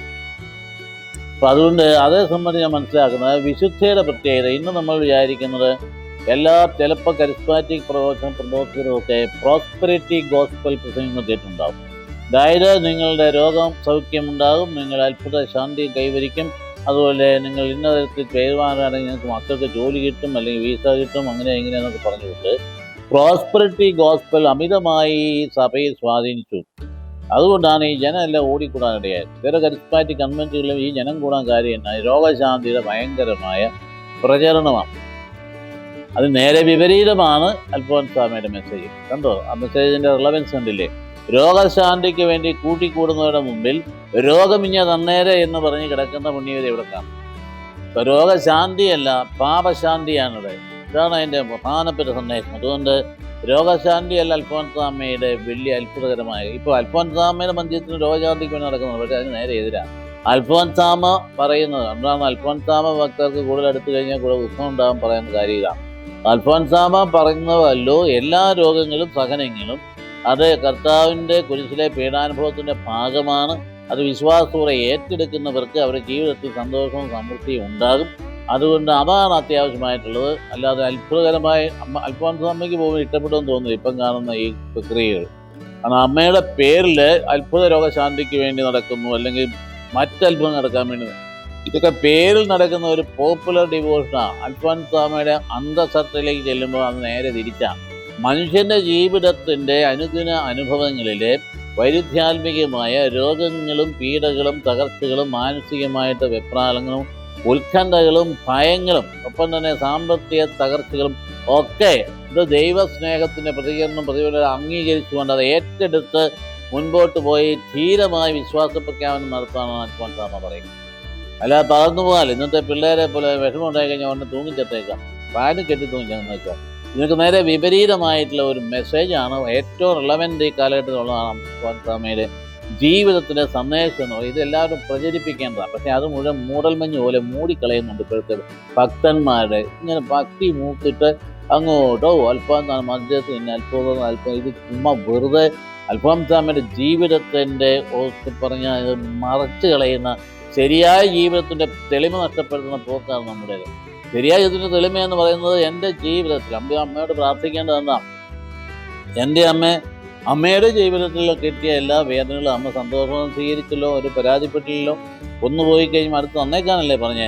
ഞങ്ങളുടെ ജീവിതത്തിൽ അനുഭവപ്പെടുന്നതായി ഈ ക്ലേശങ്ങളും ഈ രോഗങ്ങളും ദുഃഖങ്ങളും ഒക്കെ അക്സെപ്റ്റ് ചെയ്യാൻ, അത് സ്വീകരിക്കാൻ, ഞങ്ങളുടെ ജീവിതത്തിൻ്റെ വല്ലാത്ത ദുര്യോഗങ്ങളെ, വല്ലാത്ത ദുർവിധികളെ അത് അംഗീകരിച്ച് ദൈവത്തിൻ്റെ തിരുമനസ്സാ മനസ്സിലായി അത് അക്സെപ്റ്റ് ചെയ്യുന്ന ദൈവത്തെ സ്തുതിക്കാനുള്ള കൃപ നൽകണമേ എന്നാണ് വാസ്തവത്തിൽ അൽഫോൻസാമ്മയുടെ മധ്യസ്ഥതയെ പ്രാർത്ഥിക്കേണ്ടത്.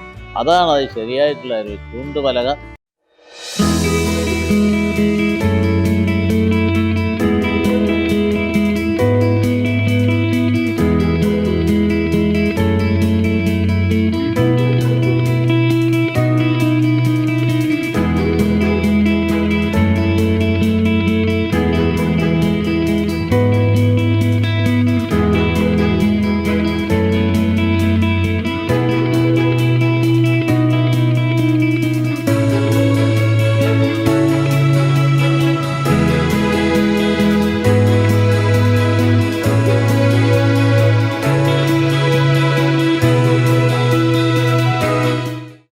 അനേകം ആധ്യാത്മിക ആചാര്യന്മാരെ കൊണ്ട് അനുഗ്രഹീതമാണ് കേരളം എന്ന നമ്മുടെ നാട്. അതിൽ ഏറ്റവും വിശേഷപ്പെട്ട സ്ഥാനം അർഹിക്കുന്ന വിശുദ്ധ അൽഫോൻസാമ്മയുടെ ജനന തിരുനാൾ കുടമാളൂരുള്ള ജന്മഗൃഹത്തിൽ വെച്ച് നടക്കുന്നതിന് ഏറ്റുമാനൂരപ്പൻ കോളേജിൻ്റെയും കോളേജിൻ്റെ പ്രിൻസിപ്പലായ ഹേമന്ത് കുമാർ എന്ന എൻ്റെയും ആശംസകൾ പ്രത്യേകം അറിയിച്ചുകൊള്ളുന്നു. കുരിശുമെടുത്ത് അവിടുത്തെ പിഞ്ചെന്ന വിശുദ്ധ അൽഫോൻസയെ മഹത്വത്തിലേക്ക് ഉയർത്തുവാൻ തിരുമനസ്സായി അങ്ങയെ ഞങ്ങൾ സ്തുതിക്കുന്നു. ഈ വിശുദ്ധിയുടെ തിരുനാൾ ആചരിക്കുന്ന ഞങ്ങളെ അങ്ങയോടുള്ള സ്നേഹത്തിൽ നിലനിർത്തണമേ. അങ്ങയുടെ തിരുക്കുമാരന് രക്ഷാദായകമായ ബലി വിശുദ്ധിയോടെ പരികർമ്മം ചെയ്യുവാൻ ഞങ്ങളെ യോഗ്യരാക്കണമേ. സകലത്തിന്റെയും നാഥായ എന്നേക്കും. ഞങ്ങളുടെ കർത്താവായ ദൈവമേ, അങ്ങയുടെ സ്നേഹത്തിന്റെ പരിമളം ഞങ്ങളിൽ വീശുകയും അങ്ങയുടെ സത്യത്തിന്റെ ജ്ഞാനം ഞങ്ങളുടെ ആത്മാക്കളെ പ്രകാശിപ്പിക്കുകയും ചെയ്യുമ്പോൾ സ്വർഗത്തിൽ നിന്ന് പ്രത്യക്ഷനാകുന്ന അങ്ങയുടെ തിരുക്കുമാരനെ സ്വീകരിക്കുവാൻ ഞങ്ങൾക്കിടയാകട്ടെ. സകല സൗഭാഗ്യങ്ങളും നന്മകളും നിറഞ്ഞു മുടിചൂടി നിൽക്കുന്ന സഭയിൽ ഞങ്ങൾ അങ്ങയെ നിരന്തരം സ്തുതിക്കുവാനും മഹത്വപ്പെടുത്തുവാനും യോഗ്യരാകട്ടെ. എന്തുകൊണ്ടെന്നാൽ അങ്ങ് എല്ലാറ്റിന്റെയും സൃഷ്ടാവാകുന്നു, സകലത്തിന്റെയും നാഥായ നയിക്കും. നിങ്ങൾ ഇരുന്ന് ശ്രദ്ധയോടെ കേൾക്കുവേൻ. വിശുദ്ധ പൗലോസ് ശ്ലീഹ കോറിന്തോസിലെ സഭയ്ക്ക് എഴുതിയ 1-ാം ലേഖനം. കർത്താവേ അനുഗ്രഹിക്കട്ടെ. മത്സരകളത്തിൽ എല്ലാ ഓട്ടക്കാരും ഓടുന്നെങ്കിലും സമ്മാനാർഹനാകുന്നത് ഒരുവൻ മാത്രമാണെന്ന് നിങ്ങൾക്കറിഞ്ഞുകൂടെ? ആകയാൽ സമ്മാനം ലഭിക്കേണ്ടതിനായി നിങ്ങൾ ഓടുവീൻ. കായികാഭ്യാസികൾ എല്ലാ കാര്യത്തിലും ആത്മനിയന്ത്രണം പാലിക്കുന്നു. അവർ നശ്വരമായ കിരീടത്തിനു വേണ്ടിയാണ് അപ്രകാരം ചെയ്യുന്നത്, നാം അനശ്വരമായതിനു വേണ്ടിയും. ഞാൻ ഓടുന്നത് ലക്ഷ്യമില്ലാതെയല്ല, ഞാൻ മുഷ്ടിപ്രയോഗം നടത്തുന്നത് വായുവിൽ പ്രഹരിക്കുന്നത് പോലെയല്ല. മറ്റുള്ളവരോട് സുവിശേഷം പ്രസംഗിച്ച ഞാൻ തന്നെ തിരസ്കൃതനാകാതിരിക്കുന്നതിന് എൻ്റെ ശരീരത്തെ ഞാൻ കർശനമായി നിയന്ത്രിച്ച് കീഴടക്കുന്നു.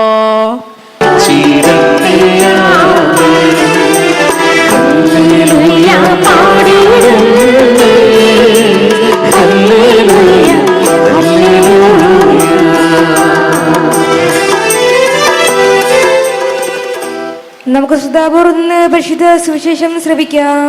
സമാധാനം നിങ്ങളോടുകൂടെ.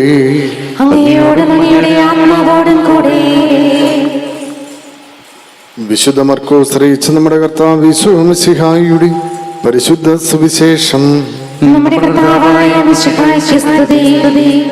അധ്യായം 12:28 മുതലുള്ള തിരുവചനങ്ങൾ.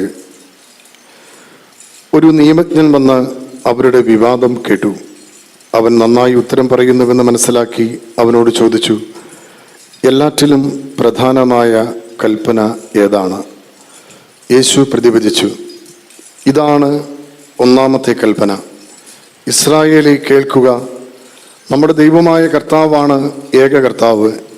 നീ നിന്റെ ദൈവമായ കർത്താവിനെ പൂർണ്ണ ഹൃദയത്തോടും പൂർണ്ണ ആത്മാവോടും പൂർണ്ണ മനസ്സോടും പൂർണ്ണ ശക്തിയോടും കൂടി സ്നേഹിക്കുക.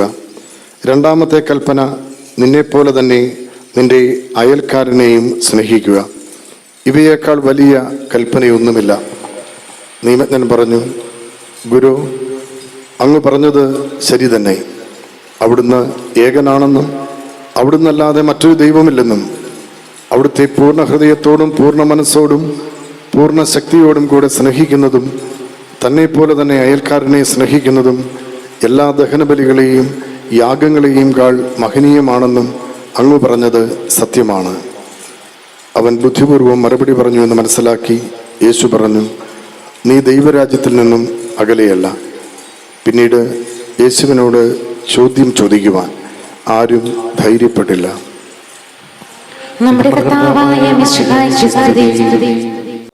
അൽഫോൻസാമ്മയുടെ ജീവിത വീക്ഷണം വെളിവാക്കുന്ന ധാരാളം സംഭവങ്ങളും അനുഭവങ്ങളും നിലവിലുണ്ട്. എല്ലാവർക്കും അത് അറിയണമെന്നില്ല. ഒരു കാര്യം ഞാൻ നിങ്ങളോട് പറയട്ടെ. അതായത്, അമ്മ മരിച്ചുപോയി, അച്ചാച്ചനോട് ഭയങ്കര അറ്റാച്ച്മെൻ്റ് ആയിരുന്നു. അച്ചാച്ചൻ അതിനേക്കാൾ കൊച്ചിനെ കാണാൻ എപ്പോഴും താല്പര്യപ്പെടുകയും എപ്പോഴും ഒരു പരവശ്യപ്പെടുകയും ചെയ്യുന്ന രീതി ഉണ്ടായിരുന്നു. അതുകൊണ്ട് വാകക്കാട്ടേക്കും അപ്പച്ചൻ അന്ന് പോകുമായിരുന്നു ഇടയ്ക്കിടയ്ക്ക്. ആ പോക്ക് ഇന്നത്തെ പോലെയല്ലല്ലോ. അന്ന് പോകണമെങ്കിൽ പക്ഷേ എത്ര വണ്ടി കയറി പോകാം. പലപ്പോഴും നടന്ന് തന്നെയാണ്. വണ്ടിയൊന്നും ഇല്ലാത്ത കാലഘട്ടമാണല്ലോ. അപ്പം പലപ്പോഴും നടന്ന് അവിടെ എത്താൻ. അപ്പച്ചൻ ഇങ്ങനെ വരുമ്പോൾ ഒരു വലിയ വിഷമമായിരുന്നു ഈ അമ്മയ്ക്ക്. കാരണം ഇത്രയും അച്ചാച്ചനെ കഷ്ടപ്പെടുന്നല്ലോ. അതേ സമയത്ത് വീട്ടിൽ സ്വന്തം കാര്യങ്ങൾക്ക് വേണ്ടിയിട്ട് കാശൊക്കെ വേണ്ടി വരികയും ചെയ്യും. അപ്പോൾ അപ്പച്ചന് എഴുതും, എനിക്ക് 5 രൂപ വേണം, എനിക്കൊരു കുട മേടിക്കാനാണ് എന്നൊക്കെ പറഞ്ഞ് ആരെയും കൊടുത്തു വിട്ടാൽ മതി, അച്ചാച്ചൻ തന്നെ വരണ്ട എന്നൊക്കെ പറയുമായിരുന്നു. എങ്കിലും അച്ചാച്ചൻ തന്നെ അങ്ങ് ചെല്ലും. ഒരിക്കൽ അങ്ങനെ ചെന്ന് കഴിഞ്ഞപ്പോൾ ഈ വിഷമിച്ച് നടന്ന് വേർത്ത് അച്ചാച്ചൻ ആപ്പാടെ ചങ്കിടിച്ച് വന്ന് കണ്ടിട്ട് ആകെപ്പാടെ വിഷമമായി. പോയി കഴിഞ്ഞപ്പോൾ അച്ചാച്ചൻ ഒരു കത്തെഴുതി. അത് 24-ാം തീയതി എഴുതാം, ജൂലൈ മാസം 24-ാം തീയതി എഴുതി. അത് എഴുതിയതിൻ്റെ കണ്ടന്റ് ഇതാണ്: എനിക്ക് അച്ചാച്ചൻ ഇങ്ങനെ വിഷമിച്ച് വരുന്നത് കാണുന്നതാണ് എൻ്റെ വിഷമം. അച്ചാച്ചൻ എന്തിനും ഇങ്ങനെ കഷ്ടപ്പെട്ട് വരുന്നത്? എനിക്ക് യാതൊന്നിൻ്റെയും കുറവില്ല. എന്തിൻ്റെ കുറവാണ് എനിക്കുള്ളത്? ഒരു പൂർണ്ണ കന്യകയായിട്ട് ജീവിക്കാനുള്ള ഭാഗ്യം എനിക്ക് ലഭിച്ചു. അതിനുള്ള വിളി എനിക്ക് കിട്ടി. അതുകൊണ്ട് തന്നെ അടുത്ത കാര്യം വളരെ പ്രധാനപ്പെട്ട ഒരു കാര്യമാണ്. ഈശോ മിശിഹായുടെ പീഡാനുഭവവും മരണത്തെയും കുറിച്ച് ധ്യാനിച്ച് ചിന്തിക്കുവാൻ വേണ്ടി, അവിടുത്തെ പീഡാനുഭവത്തോട് ബന്ധപ്പെട്ട് ജീവിക്കാൻ എനിക്ക് ആവശ്യത്തിനുള്ള ആ സഹനങ്ങളും ദൈവം എനിക്ക് നൽകി. ഇതിനേക്കാൾ എന്താണ് അധികമായ ഒരു കന്യക ആഗ്രഹിക്കേണ്ടത്? ഇപ്പം ഞാൻ ആഗ്രഹിക്കുന്ന ഒക്കെ എനിക്ക് ലഭിച്ചു. അച്ചാച്ചനെ ഒട്ടും വിഷമിക്കരുത് എന്ന് പറഞ്ഞ് എഴുതിയ കത്ത് 24-ാം തീയതി എഴുതി വീട്ടിൽ കിട്ടിയപ്പോൾ മരിച്ചു. 24 അന്നത്തെ കാലത്ത് തപാലിന് 5 ദിവസം എടുക്കുമല്ലോ. ആ കത്ത് കൈ കിട്ടുമ്പോൾ കൊച്ചൻ മരിച്ചിരുന്നു. ഈ ഒരു ചിന്ത നമുക്ക് മനസ്സിലാക്കുമ്പോഴാണ് ആ മനസാക്ഷിയുടെ ആ റിയൽ ആയിട്ടുള്ള ത്രില്ലിംഗ് ആയിട്ടുള്ള വിചാരവും വികാരങ്ങളും എന്തായിരുന്നു. എനിക്ക് കർത്താവിൻ്റെ പീഡാനുഭവ രഹസ്യങ്ങളെ പ്രതി എനിക്ക് ആ പീഡാനുഭവങ്ങളെ പങ്കുചേരാനുള്ള ഭാഗ്യം എനിക്ക് ലഭിച്ചു.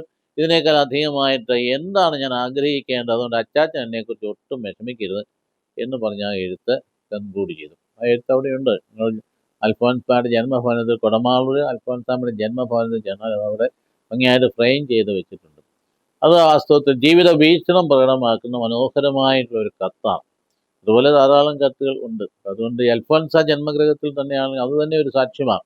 ആ ജനിച്ച വീടൊക്കെ അതേപടി ഇവിടെ സൂക്ഷിച്ചിട്ടുണ്ട്. സാധാരണ ഒരു ഓലപ്പരയാണെങ്കിൽ അതൊക്കെ പങ്കി മാറ്റിയിട്ടെങ്കിലും അൽഫോൻസാമ്മ കിടന്ന മുറി അല്ലെങ്കിൽ ജനിച്ച മുറി അതേപടി തന്നെ അൽഫോൻസ ഭവനിൽ കൊടമാളൂരിൽ സൂക്ഷിക്കപ്പെട്ടിരിക്കുന്നു. ഇപ്പം 100 കണക്കിന് കണ്ണങ്ങാനത്ത് വരുന്ന പോലെ തന്നെയാണ് 100 കണക്കിന് ആളുകളാണ് അൽഫോൻസാമ്മയുടെ ജന്മഗൃഹത്തിലും ഇന്ന് വന്നുകൊണ്ടിരിക്കും. 19-ാം തീയതി തിരുനാളാണ്, അത് ഇന്നാണ് ഭംഗിയായിട്ട് ആചരിക്കുന്നത്. അപ്പം അതുകൊണ്ട് ഈ മധ്യസ്ഥം ഫലപ്രദമായിട്ട് പ്രയോജനപ്പെടട്ടെ എന്ന് ആശംസിക്കുന്നു.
ഈ ഭൂമിയിൽ ദൈവം അനുവദിച്ചു നൽകിയ 36 വർഷം കർത്താവായ ദൈവത്തെ ആരാധിച്ച് സ്നേഹിച്ച് അങ്ങേയറ്റം ആത്മാർത്ഥതയോടെ ജീവിച്ച നമുക്ക് മാതൃകയായ അൽഫോൻസാമ നമുക്കൊരു പ്രചോദനമാവട്ടെ. ഏവർക്കും അനുഗ്രഹവും ഉണ്ടാവട്ടെ. പുണ്യദർശനം പ്രോഗ്രാം ഇവിടെ സമാപിക്കുകയാണ്. മറ്റൊരു മനോഹരമായ എപ്പിസോഡിൽ കണ്ടുമുട്ടാം. Signing off Shiyad Changanassery.